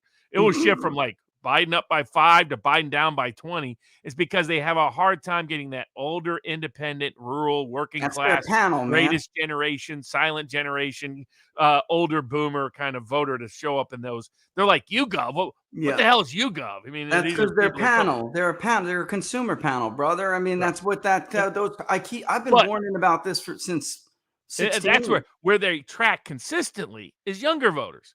And they have been now for 6 months tracking massive shift. All the shift for Trump is almost all of it's coming in one group. Working class, which will be non-college, some college, and for some of them, they'll even have a college degree. It's just worth nothing. And now they owe a bunch of debt on it. And the debt moratorium is now going to go away. And the eviction moratorium went away. And the stimmy checks went away. Yeah. And now all of a sudden, the gross domestic income is declining. Manufacturing is declining. Both rent and home ownership is unaffordable. I mean, this is, so you aggregate these factors, and they're remembering that. And then now you indict Trump, and you fully complete the transformation of Donald Trump from the rich guy, evil oligarch, comic, cartoonish power structure villain to the outsider, outcast, underdog, fighting the man, fighting the system, taking that the system wants to crush.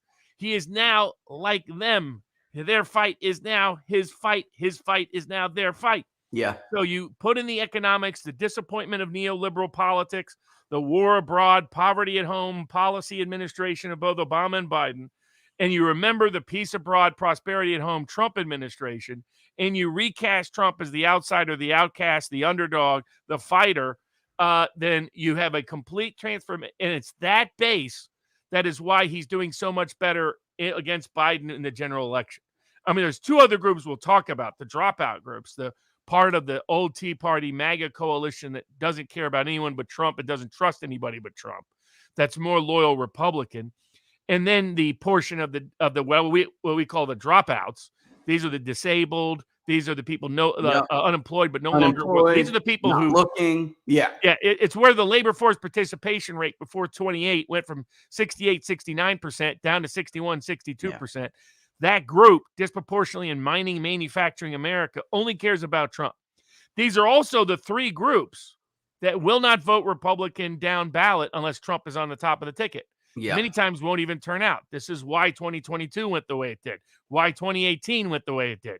And it's why 2024, for Republicans, is truly Trump or die, Trump or bust. Trump or It's bust. understanding the millennial working class, the older dropout working class, and the MAGA Tea Party base that will take no more traitors in the Republican Party.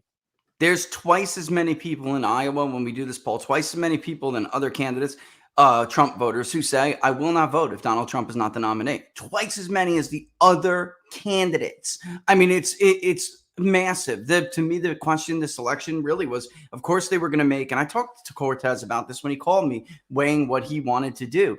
And he's like, they're telling me the suburban woman is bigger than the Trump only. And I said, Steve, let's do some basic math here. This is simple math. And by the way, the suburban woman is not the Trump, never a Trump vote combined. It was just like they were carving out this piece and pretending like that was a never Trump vote.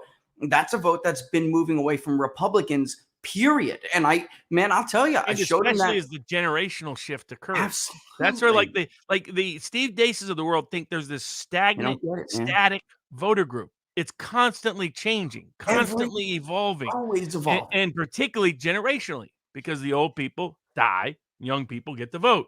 Yep. And not only that, younger portions, particularly the working class of those generations, tend to have low turnout early. This is where Zoomers will probably keep showing up in the polls as a very Democratic group. May not always turn out that way by election day, but why? Because the Zoomers voting disproportionately reflect upscale college students and professional class young people who vote at a high rate, whereas their working class brethren often don't. But as the millennial generation aged, what was going to change also is the composition of that millennial class composition of that generational group cohort, because all of a sudden it goes from being, say, majority professional managerial class when it's 18 to 24-year-olds to being 25% professional managerial class when it's 35 to 50-year-olds. And so that's part of how it was always going to change, but was also key was within that working class cohort, a massive shift away from the Democratic Party. Obama was given a golden gift and he blew it. But that group has not forgotten the Bushite definition of the Republican Party. And what Steve Dace of the world and the rest of them have never come to terms with is George W. Bush killed the George W. Bush coalition. He did it himself. That's right. He did it himself. He put the, and by the way, like Obama got a gift, George W. Bush 1.0 got a gift. And he won New Hampshire, being we can't be the policeman of the world. Sat down, have a beer with me kind of guy. And he turned it into a rhino. Yeah, he turned it into exactly. He turned it into the family of his ancestry. What happens when we promote people based on hereditary privilege rather than true merit? Which people hate. And Robert, when you're talking about this connection, because I shared the results of that one poll we did, like they hate Trump as much as they hate me, right? And I haven't released it publicly, although I did tell the show about it when it came out. But these younger to working age groups that are now moving to Trump, and a lot of them are now white, they are seeing Hunter Biden gets away with gun charges that would lock me up for 5 years. Well, Hunter Biden gets away with leaving bags. You saw the great recent Joe Biden meme that says it has Joe Biden saying that when your kid can get caught with felony drug charges and he gets to walk, you ain't black. Oh my god. And that's effective though, because the most effective memes are those that really everyone looks at, and that's who these millennial working, like the zeitgeist, the cultural core, the political revolutionaries within this group. If you want to understand them, don't watch Sean Hannity, watch Salty Cracker. Don't watch don't watch Fox News or Mark Levin or even Blaze. Instead, tune in and watch, Alex Jones. This is, tune into the Donald.win. Tune into these groups. Tune into the meme makers. That's who these groups are. I mean, these are the cutting edge working class Zoomers and millennials who have already started to shift. The Sargons of the Akkads. If you're talking the cultural space, the neurotics, the geeks and gamers, the critical drinkers, Yep. that whole world, many of whom didn't even care about politics or came from left politics, who got converted by the attack on their institutions. But what's bringing in their brethren, what's bringing in their neighbor, their friend, their cousin, their family member, is one, we got war abroad. Two, Biden now looks like the old crooked cartoonish character That's out of right. the comic books, not Trump. But critically, the economy sucks. Economy sucks. Yes. And particularly for them. These are people that, the wages, real wages are really declining. Can we Housing show is that? unaffordable. Education is unaffordable. Healthcare is unaffordable. All these things are unaffordable and inaccessible. These are people who are not looking for Ron DeSantis' idea of a 23% national sales tax. That's not what they're looking for. Or before we even show and go over that screen, they want to go back. I mean, Robert, some of the stuff that's a good. I mean, going why after the first still step unhappy? Yeah, the first step back, we're going to go back to locking people in jail forever while the Bidens get away with everything. Who is hatching out this strategy? Abortion at 6 weeks instead. I mean, Trump is like, I think that's a little early, even though he's the man who appointed the court that ended Roe v. Wade. And I'm really against the gays. I really don't like the gays. Look at how Trump likes the gays. This is a group that's disproportionate. Well, they got gay friends. They got gay sisters and brothers. They're not going for this anymore. This is not an issue. I mean, they don't want men and women's sports, and they don't want 5-year-olds being taught sex education. All those things, but these are not the issues that motivate them. What concern them is again, the salty crackers of the world really give you a cue. But you can go broader. Just think sort of younger working class groups. What they're worried about. They're the people stuck in the retail sales economy with no meaningful futures. The people who can't afford a house, can't afford to buy for sure, increasingly can't even afford to rent, often can't afford basic access to healthcare. Their savings are depleted. Their credit cards are maxed. Their access to capital and credit is extraordinarily constricted. Economic opportunity is dramatically limited. Their parents' and grandparents' great old jobs are gone or disappeared or diminished. Even they can't even, if they're in the military, can't have pride in the military given what's taking place in that part of the world. But more than anything else, they're driven by economics. That they look around and their economic prospects suck and are getting worse.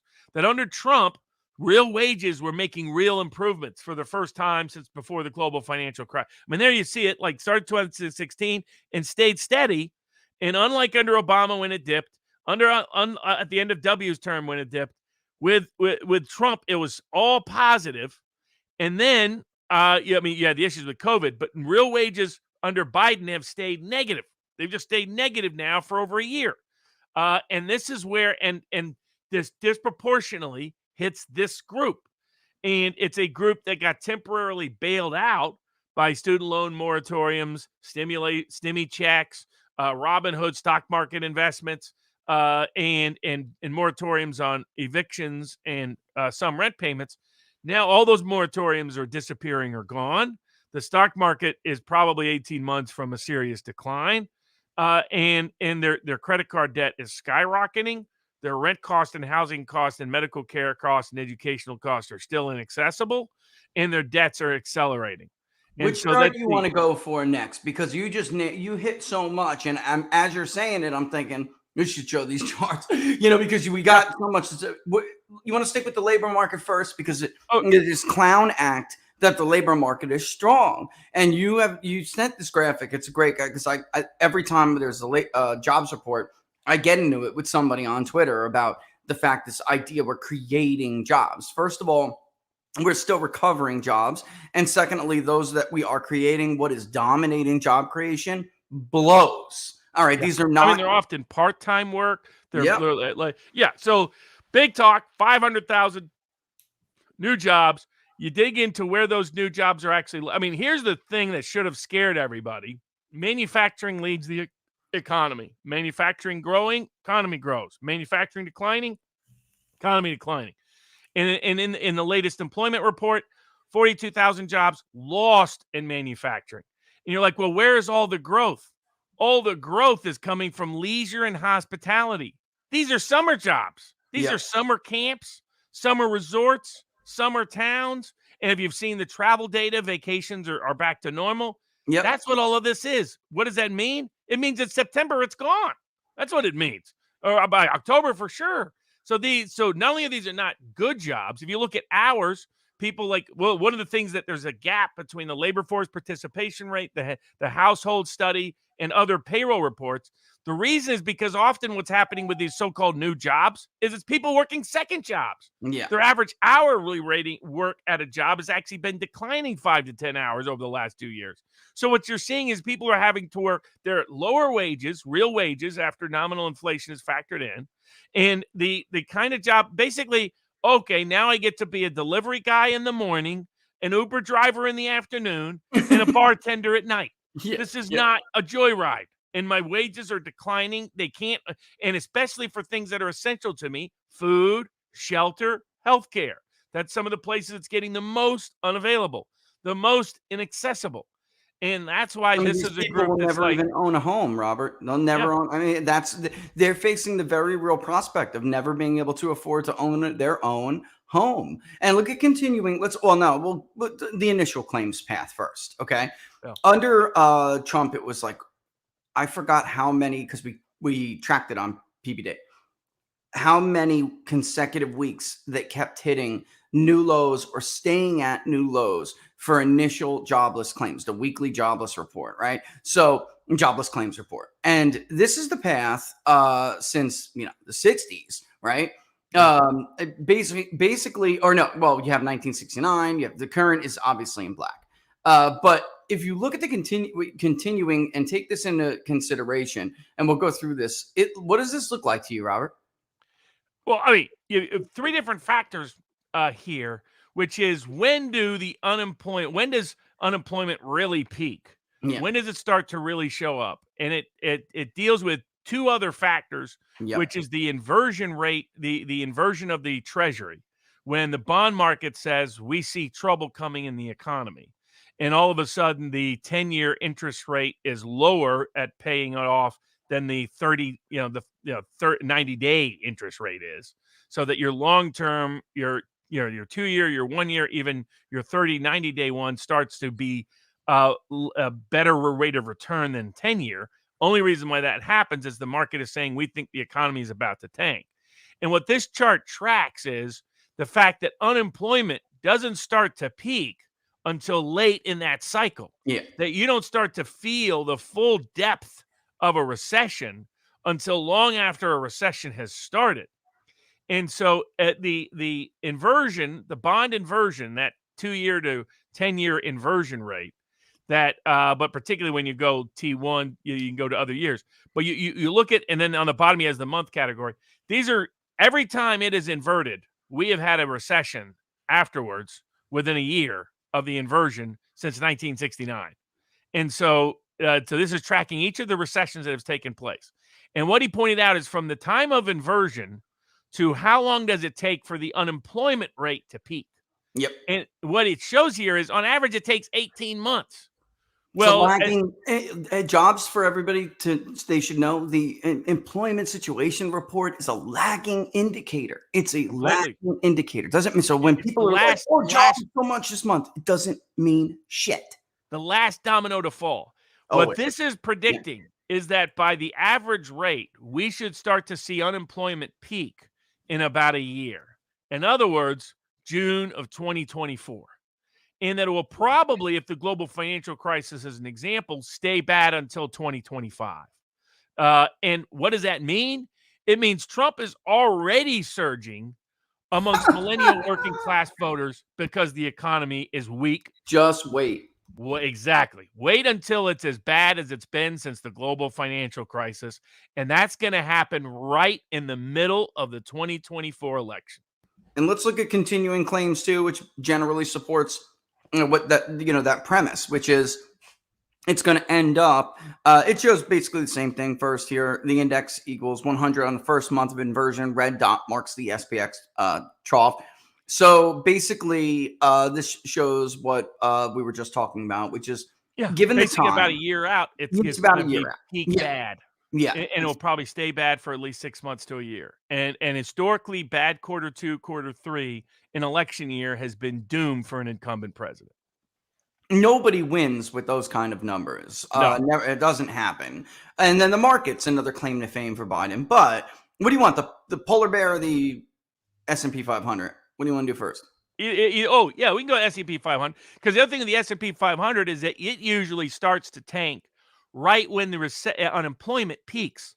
So what does this suggest? It suggests the stock market will be probably okay for 6 months to a year, but that may go down, but probably will be okay. About a year from now is when it will start to tank. I mean, this is why everything is lining up, frankly, kind of perfectly for Trump. The not good for the American people, unfortunately, but in terms of having to go through this, but hopefully going through it improves our chances to do better afterwards. But basically, you can probably expect that in the summer of 2024 is about also when the stock market will start taking a major dump. And the issue there is how many pensions are tied to it, how many retirement plans are tied to it, and last but not to sort of how much corporate debt is tied to it.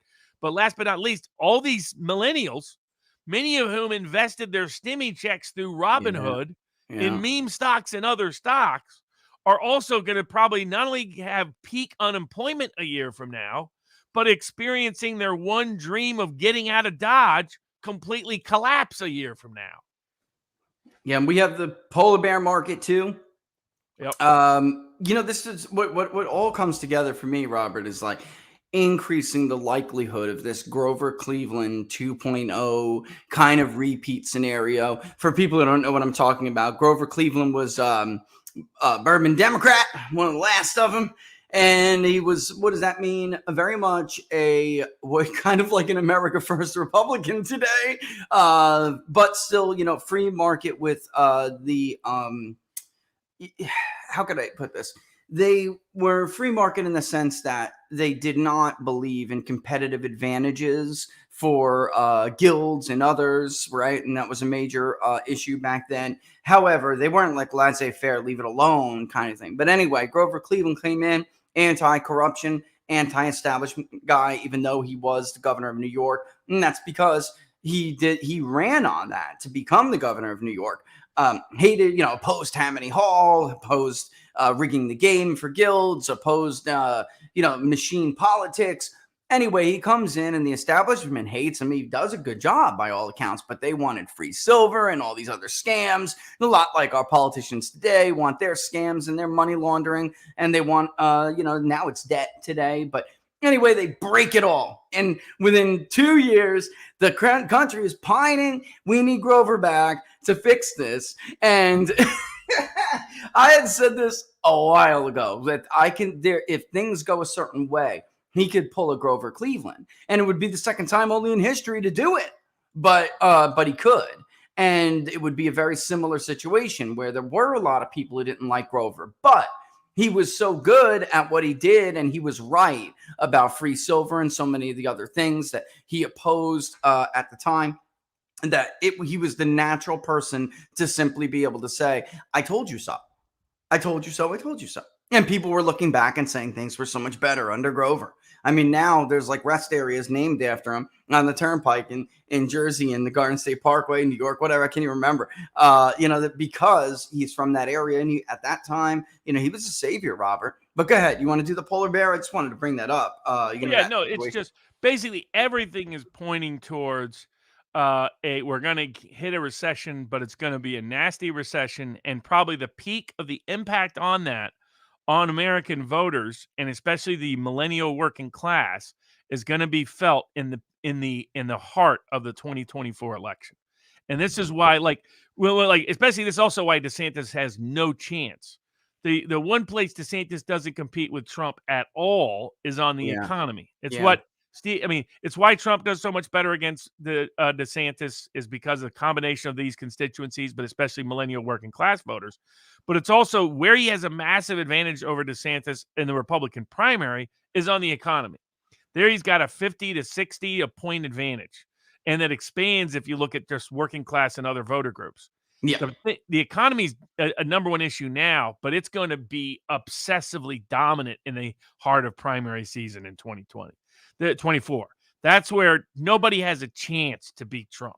Trump is going to win. He's going to win massively in the primaries. And right now, he's going to win way outside the margin of fraud in 2024.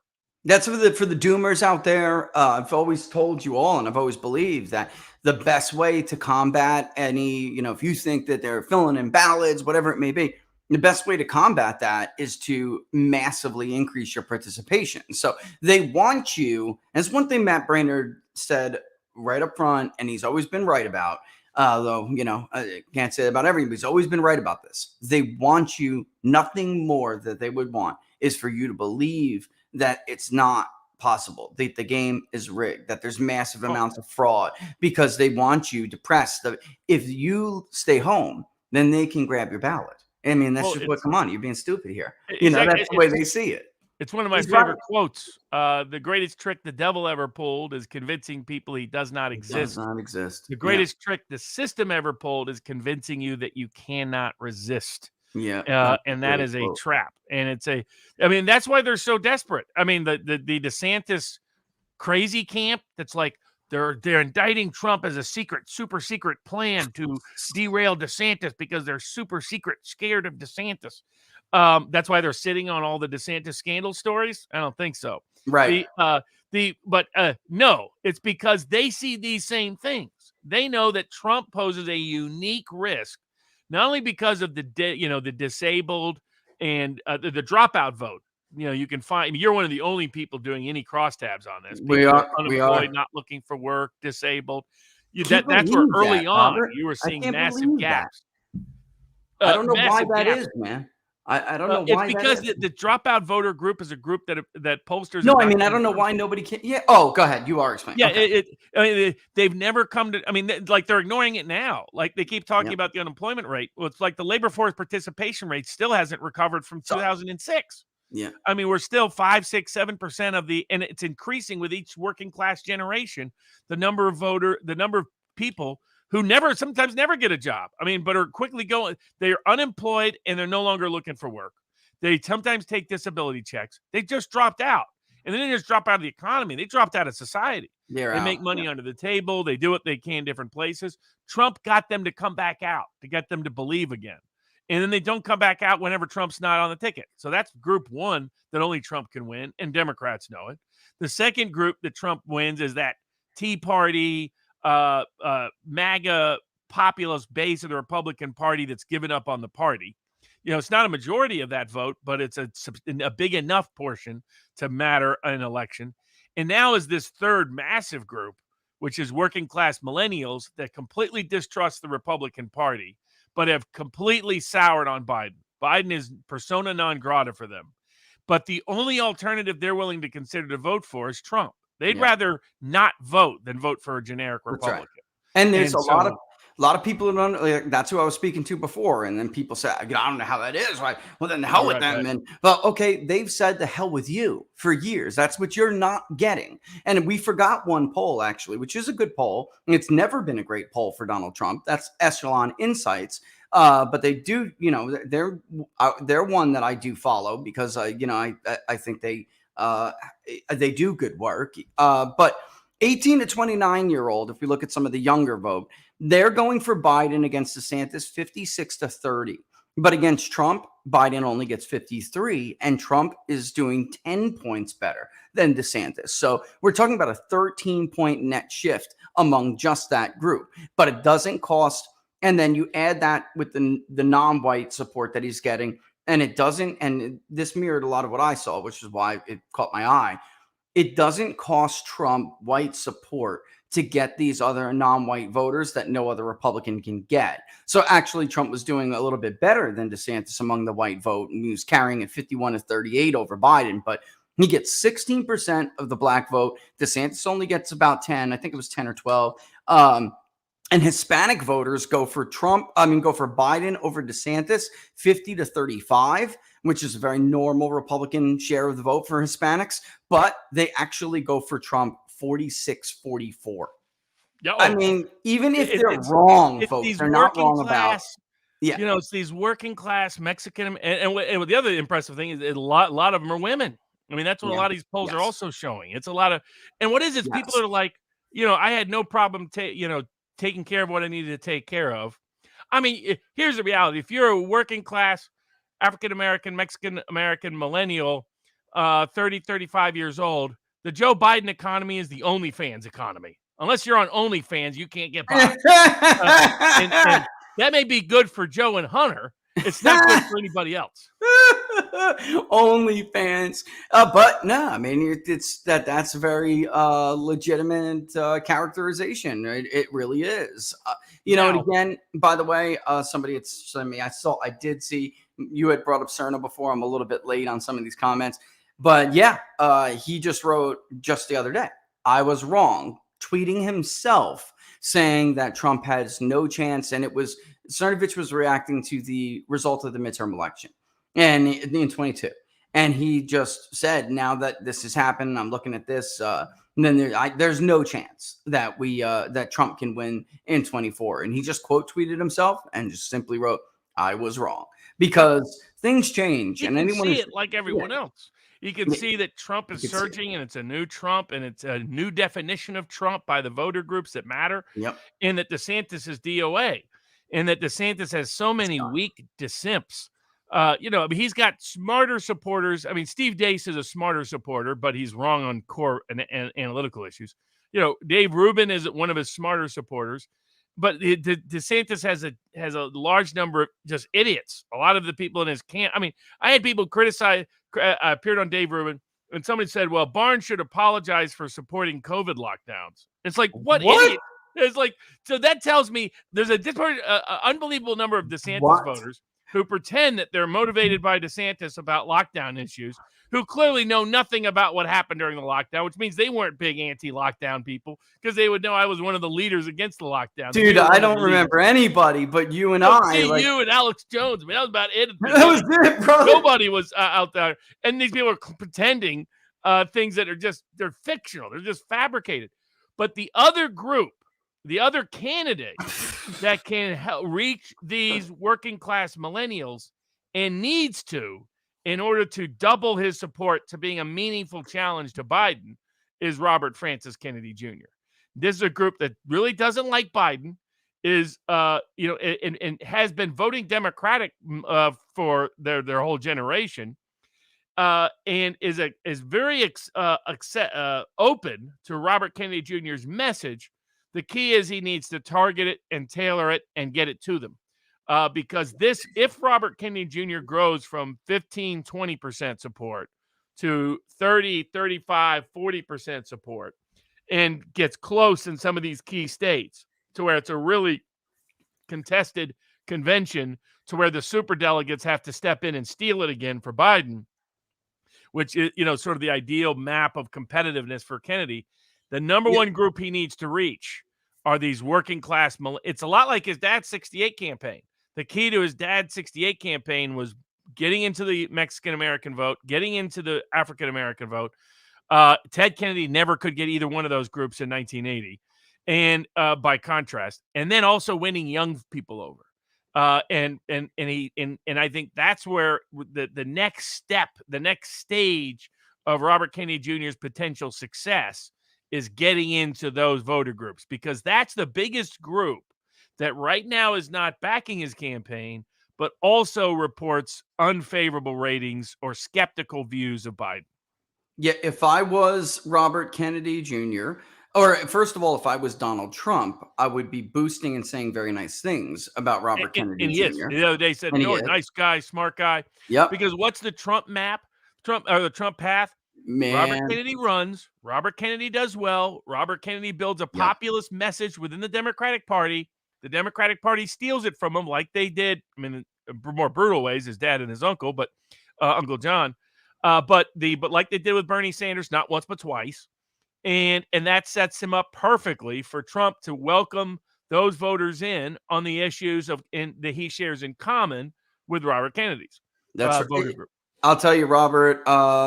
37 people strongly 37% of Kennedy's vote in Iowa strongly disapproves of Joe Biden at the moment, and this is raw, so it could change.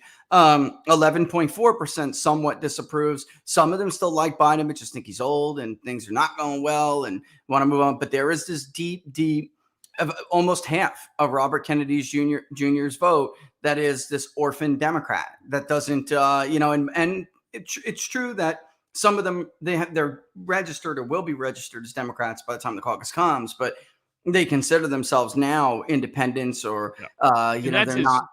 He actually outright wins in some cases amongst independents. Where they can vote in a primary. But yeah, the open primaries he'll do better in.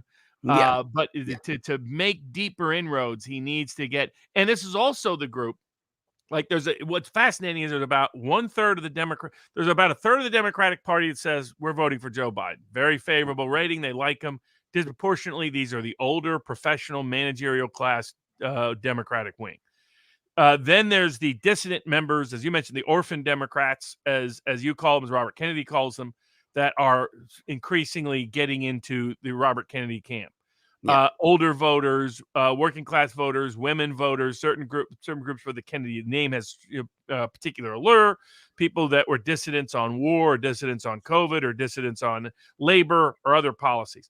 But then there's this third big group that doesn't have a very favorable rating of Joe Biden, but doesn't really know Robert Kennedy. This is the group that disproportionately says, I have no opinion or I don't know enough. And this is the group that's also deeply populist on a bunch of economic issues that Robert Kennedy shares with him. And the key is they just haven't heard him yet. And, getting on Lex Fridman, getting on Joe Rogan, doing the podcast strategy will reach some of them. But to reach more of them, there needs to be a direct, targeted, tailored campaign that focuses on that voter group, that talks directly to that voter group. For some of them, he's reminding them of the history that they don't know. There was a path that could have been taken in the past. It was my uncle, President John Kennedy's path. It was my father, Robert Kennedy Sr.'s path. But they don't know him. They were born long after they had died. Things could have been different. Exactly. To the degree they know any Kennedy, it's loosely Ted Kennedy, who has kind of a mixed view or a mixed opinion in their perspective. So that's where Robert Kennedy has a great opportunity with that group because they don't know much about him and they're skeptical of Biden. But he'll need to have a targeted, tailored message to that group, both in the means of delivery and the substantive content of the message. But if he grows and expands, and I think he can, that's where his father did so well in 1968. That's the group to hit. Yeah, looking at this, because some things are just redundant to ask. You could just look in the crosstabs to get the answer. We asked his voters whether, and again, we split it up specifically this time. Would you vote if Robert Kennedy's not the nominee? Would you vote for the Democratic nominee? Would you consider voting for the Republican nominee? And then, of course, we asked them different nominees. And I would consider voting for a third party. We don't need, or I would not vote at all. We don't need to specifically ask them because then when we get to the 2024 hypothetical matchups, we can just cross-tabulate who's who. And of Robert Kennedy Jr.'s vote, that 40% who said they would consider voting for the Republican nominee, in fact, 23% of them did say outright, I would vote for Donald Trump. And another 11% are considering voting for Donald Trump, but are not committed to it yet. But that's an enormous amount. 23 is more than Bernie's vote that went to Donald Trump in 2016. Now, against others, nothing. They're lucky they get 11% that are undecided against Joe Biden. The Kennedy Democratic voter is a voter that is not interested in any other Republican. No way, dude. Trump. It's not going to happen. They'll go either third party or they'll vote for Biden if they vote at all. Most of them will vote. Or they won't vote. Yeah, exactly. They'll either drop out of voting, vote Biden, or vote third party. Yeah. They're not interested in voting for anyone other than Trump because none of them share Robert Kennedy's message that Trump shares on certain key economic and war issues. Yeah.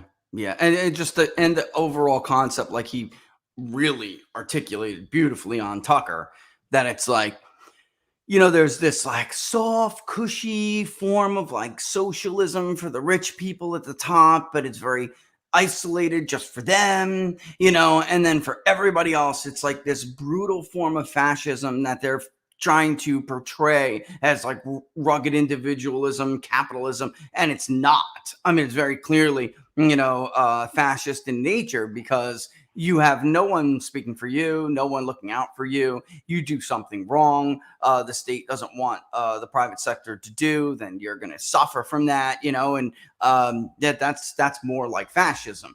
There's nobody else on the Republican side that holds that kind of view. The rest of them are very much on the mold of Mike Pence. They still think it's 1980s or at best 2000 or 04. And it's just not, that's not where the electorate's at. We hit a lot today.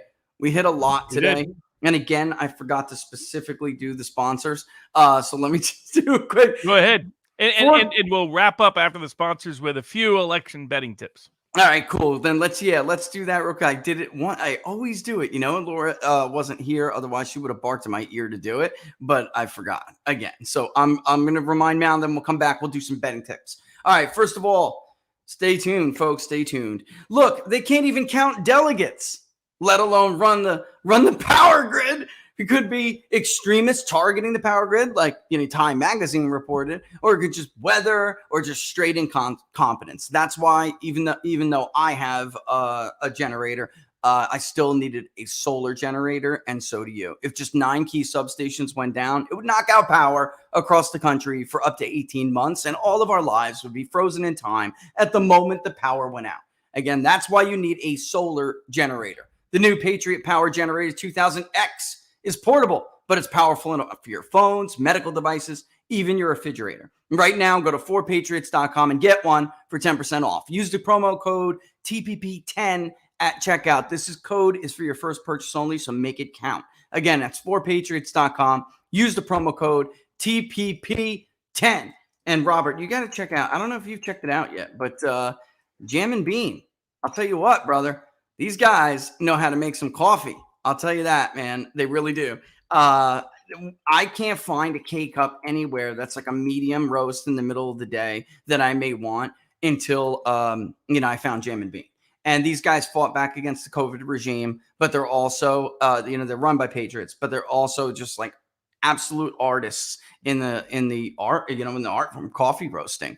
It's the only full-bodied, true medium roast K-Pod on the market. So if you're like me and you like freshly brewed, which you grind yourself, coffee, but sometimes when you're able to, or sometimes you're just too busy and you need a K-Cup, these are the guys to go to. jamandbean.com. Use the promo code TPP40, and you will get 40% off your initial subscription right off the bat, and still get 10% off every month when your subscription renews. Their popcorn is awesome. They're gourmet popcorn, all natural. I would go with the sour cream and chives personally, but they're all awesome. Go to Jam and Bean, JAMN Bean.com. Use the promo code TPP40 at checkout. All right. I mean, Rob, you got to try them. They're good. Both of them looks fascinating. The solar generator thing looks cool. That's definitely a smart. It's a must. I have been personally using 4Patriots for years. Their products are awesome. There's a lot of good products out there for survival. You need food, obviously long lasting food, but they got a lot of cool stuff, man. And I built the house with a generator, but it's natural gas. Guess what? You run out of propane and natural gas after a while. So, and they got a great deal actually this month where they give you the panels, like a bunch of other panels to go with it. Those panels are expensive, and you'll get the panels and knock 10% off of the whole damn thing anyway. Last month, I think it was like a 3 or 6 month kit along with the generator, but this month it's the panels. Those panels, for people who know, they're not cheap. That's a legit deal, and you need them. The more you got, the merrier, baby. I line my whole house with them, if I could. I'm going to put them toward the back so you don't see them from the, everyone's different which way your house is facing. It works out for me. The back is good, but also, doesn't ruin my curb appeal, or at least impact my curb appeal. So yeah, it's a great product. I love their stuff, man. That water boiler behind me too. I'll never forget when I first tried that thing. I was like, this really works. Solar comes out, it fans out. The sun hits the fans that, the solar heat. It will purify anything in 30 minutes, dude. It's awesome. It's really cool. That is awesome. Yeah, the for the full Barnes betting report portfolio up at least 30% in just the last 6 months. You can get that at sportspicks.locals.com. We'll be posting those throughout the year. A couple of free picks to give out here. This one you could bet on the markets and other places. Right now, the markets, betting markets, stock markets, bond markets are pricing in about a 75 to 80% chance that the Fed raises rates here in July. Mhm. I think that's more of a 50-50 proposition because of these underlying credit crunch, economic issues in the global financial system, the underlying data in manufacturing, the underlying data of what's coming out of Germany, the Eurozone, Japan, China slowing back, but slowing in ways it wasn't supposed to happen when it reopened, issues in Argentina. I think these aggregate issues, the Saudis cutting oil supplies in fear of economic decline and demand of oil. I think all these aggregate issues increases to 50-50 the probability they continue to pause. And so so even though there's a 50% chance they raise rates, that's still less than the 75 to 80% chance most betting and stock and bond markets are pricing in. The other free bet is continue to short DeSantis. There's no such thing as shorting him too much these days.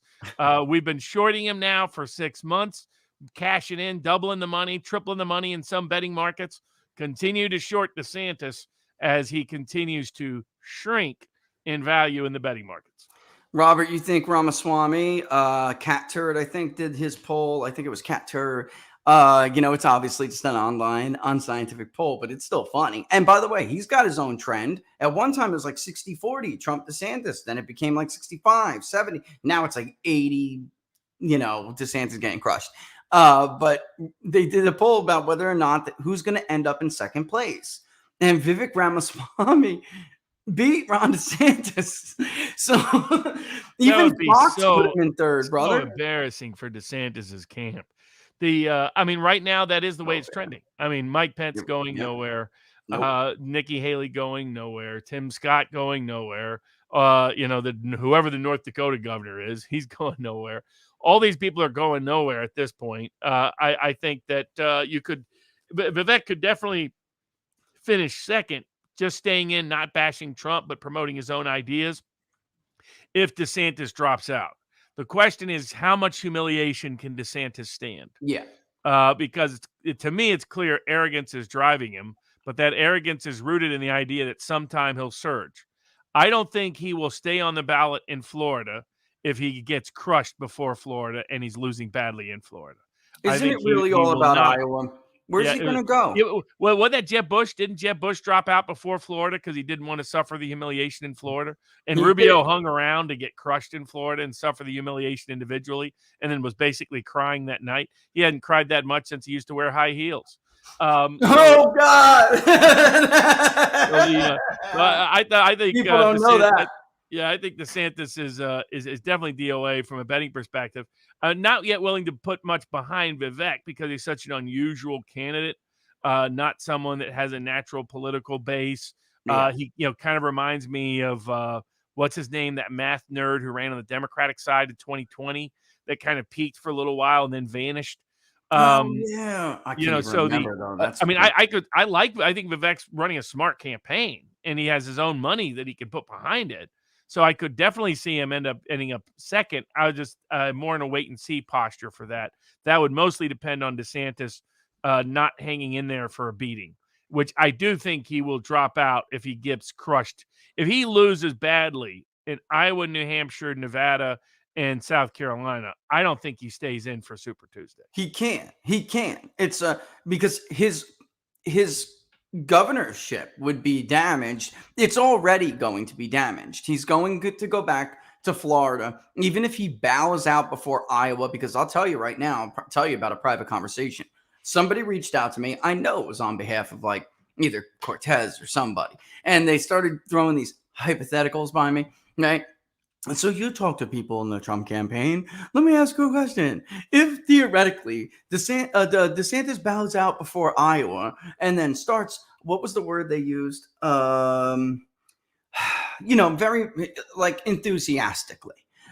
supports and campaigns even for Donald Trump, would they basically forgive him for this, And I'm thinking to myself, they really have no idea what they've done. And not just forgive him, but forgive some of the people, right? That this is, and they're all going to be persona non grata because that Trump he sees it very differently than 2016. Loyalty He matters. saw for me. 2016 as competitors. That's right. He ended up making a mistake by allowing some of those key people into his administration. Right.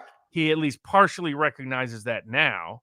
But with DeSantis, he sees this as betrayal. It's very different. He sees this as you're rewarding the stolen election of 2020. You're rewarding these indictments they're bringing against me. He see, Trump. When I made you, exactly. But for me, you're never governor. And this is how you reward me. With multiple levels of treachery and traitorous behavior. He won't. This he sees very differently than 2016. He will not pardon it. DeSantis has the same chance now of making the ticket as Mike Pence. Yeah, I mean, Robert, there's just no lane. I just don't see the lane. People don't understand what I mean when I say he's already above 50. That means he's already in a majority. That doesn't even count. They think everyone's second choice is Ron DeSantis.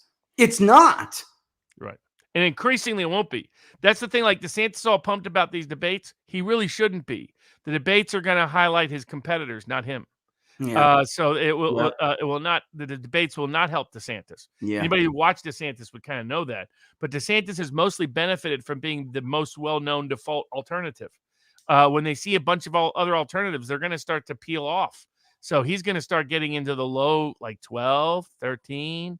I mean, like below proportional margins to get delegates in some states, some districts. I mean, it's going to be humiliation.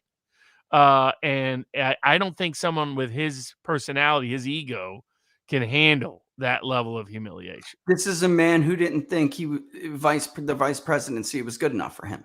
Yes. Can we just be real honest when we talk about him being the shoe-in choice for VP? Yep. I heard it right from the horse's mouth of somebody who did eventually endorse him. You probably all could figure out who I'm talking about. They had this discussion. He was spending a lot of time with DeSantis and getting to know him, and DeSantis flatly told him that the vice presidency is not good enough for him. That I'm a leader, I'm a front man, and I'm not number two. So I'm like, holy, Robert, that kind of arrogance. And, that's the thing that makes like a man self-destruct, like we're watching happen right now. They whispered in his ear. They played on his Achilles heel of ego and arrogance. Yeah, but I think that same Achilles heel will get him out before Florida even happens. That's one of the bets I gave out 6 months ago. Was if you can get it. It's not a lot of betting markets you can, but there's some places you can. And there's people who take personal bets with you. Bet for DeSantis. There are idiots trying to bet me on Twitter on this exact bet. Yep. DeSantis will not win Florida, folks. He's not going to win the Florida primary. And my bet is he's dropped out before Florida even votes. Yeah. Because I know that they know, because there's been, quotes in Politico and everything. If he loses Iowa, they know it's a rough road between Iowa and Florida. There's not many opportunities. So without a narrative win in Iowa, Jessica Patterson changing the delegate rules in California for him, but that, by the way, like I said, the last I heard, they are probably going to keep the rules as is. So that would be a disaster for DeSantis. There's just nowhere to go, Robert. It's a long way between Iowa and March 19th. If you're just getting one loss after the other, after the other, after the other. Rudy Giuliani, man, he tried this. It didn't work, and he ended up embarrassed. And he stayed, but he's not the governor of Florida. And you're going to go back. No one in the legislature is going to. They used to do his bidding. They used to suck his, and now they're going to look at him like he's a joke. They lost all the political capital he ever had. They're going to steamroll him. He's going to be a dead governor, like a deadbeat lame duck's not even the word, man. They're going to push and bully him all over that place. It's cutthroat in Tallahassee, folks. Cutthroat. It's not DC, but it is cutthroat. It's known for its dirty, the way it rolls over there. It's a rat. He's killed himself. I don't know what to say. There's no other way to put it. I don't think he's going to make it to Florida because I'm looking at Iowa right now. He needs a miracle in Iowa, Robert. You can't buy that many caucus goers, brother. You can outperform, but Ted Cruz only outperformed by 7 points? We're not talking about 7. We're talking 30 points, bro. I mean, Robert Kennedy's running against an incumbent, has got completely blacked out of media coverage. Yeah. It has never held public office before, has not run any ads anywhere, and he's doing better against Biden than DeSantis is in many polls in many states. That tells you all you need to know. Yeah, man. That's terrible. But it is what it is. And then nobody to blame but he's got nobody to blame but himself. And his influencers did him no favors. Now you will have no jobs. Nobody. I mean, that's your future. Unless you can try to keep up the grift during the second Trump term. If that's where you're at that point, you could try. But I think this has done a lot of credibility damage to a lot of people, many of whom we discussed here. I mean, they were that way in 2016, though. And only you and I remember that a lot of these people, they were the Cruz crew in 2016. They just decided to pretend to be pro-Trump to sell books and to get radio listeners and to get podcast viewers. And they weren't ever really pro-Trump. That's just that's the truth. They just had no choice. And they think they can recover 2024 for their personal professional pedigrees, and the answer is no. Their reputations will be torched. There'll be a large number of voters that or audience members that will never have confidence in them again, and large parts of Trump world that will have much more success than they did before, keeping them out of power. Yeah, I agree. All right, well, with that, folks, we're going to get going. Don't forget, sportspicks.locals.com. Also, vivabarneslaw.locals.com. All right, Robert, see you next month, brother. All the best. Exactly. All right, everybody, stay cool. I'll see you on Wednesday for Inside the Numbers. What are the odds next month? Keep an eye out for the Iowa poll when we release it. It should be a doozy. All the best.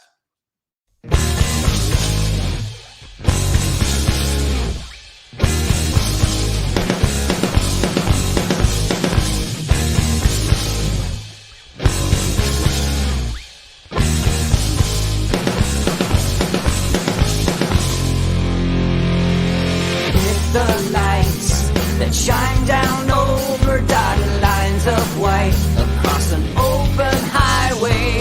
Restless nights, coffee houses, clubs, and neon lights. I rock the people my way.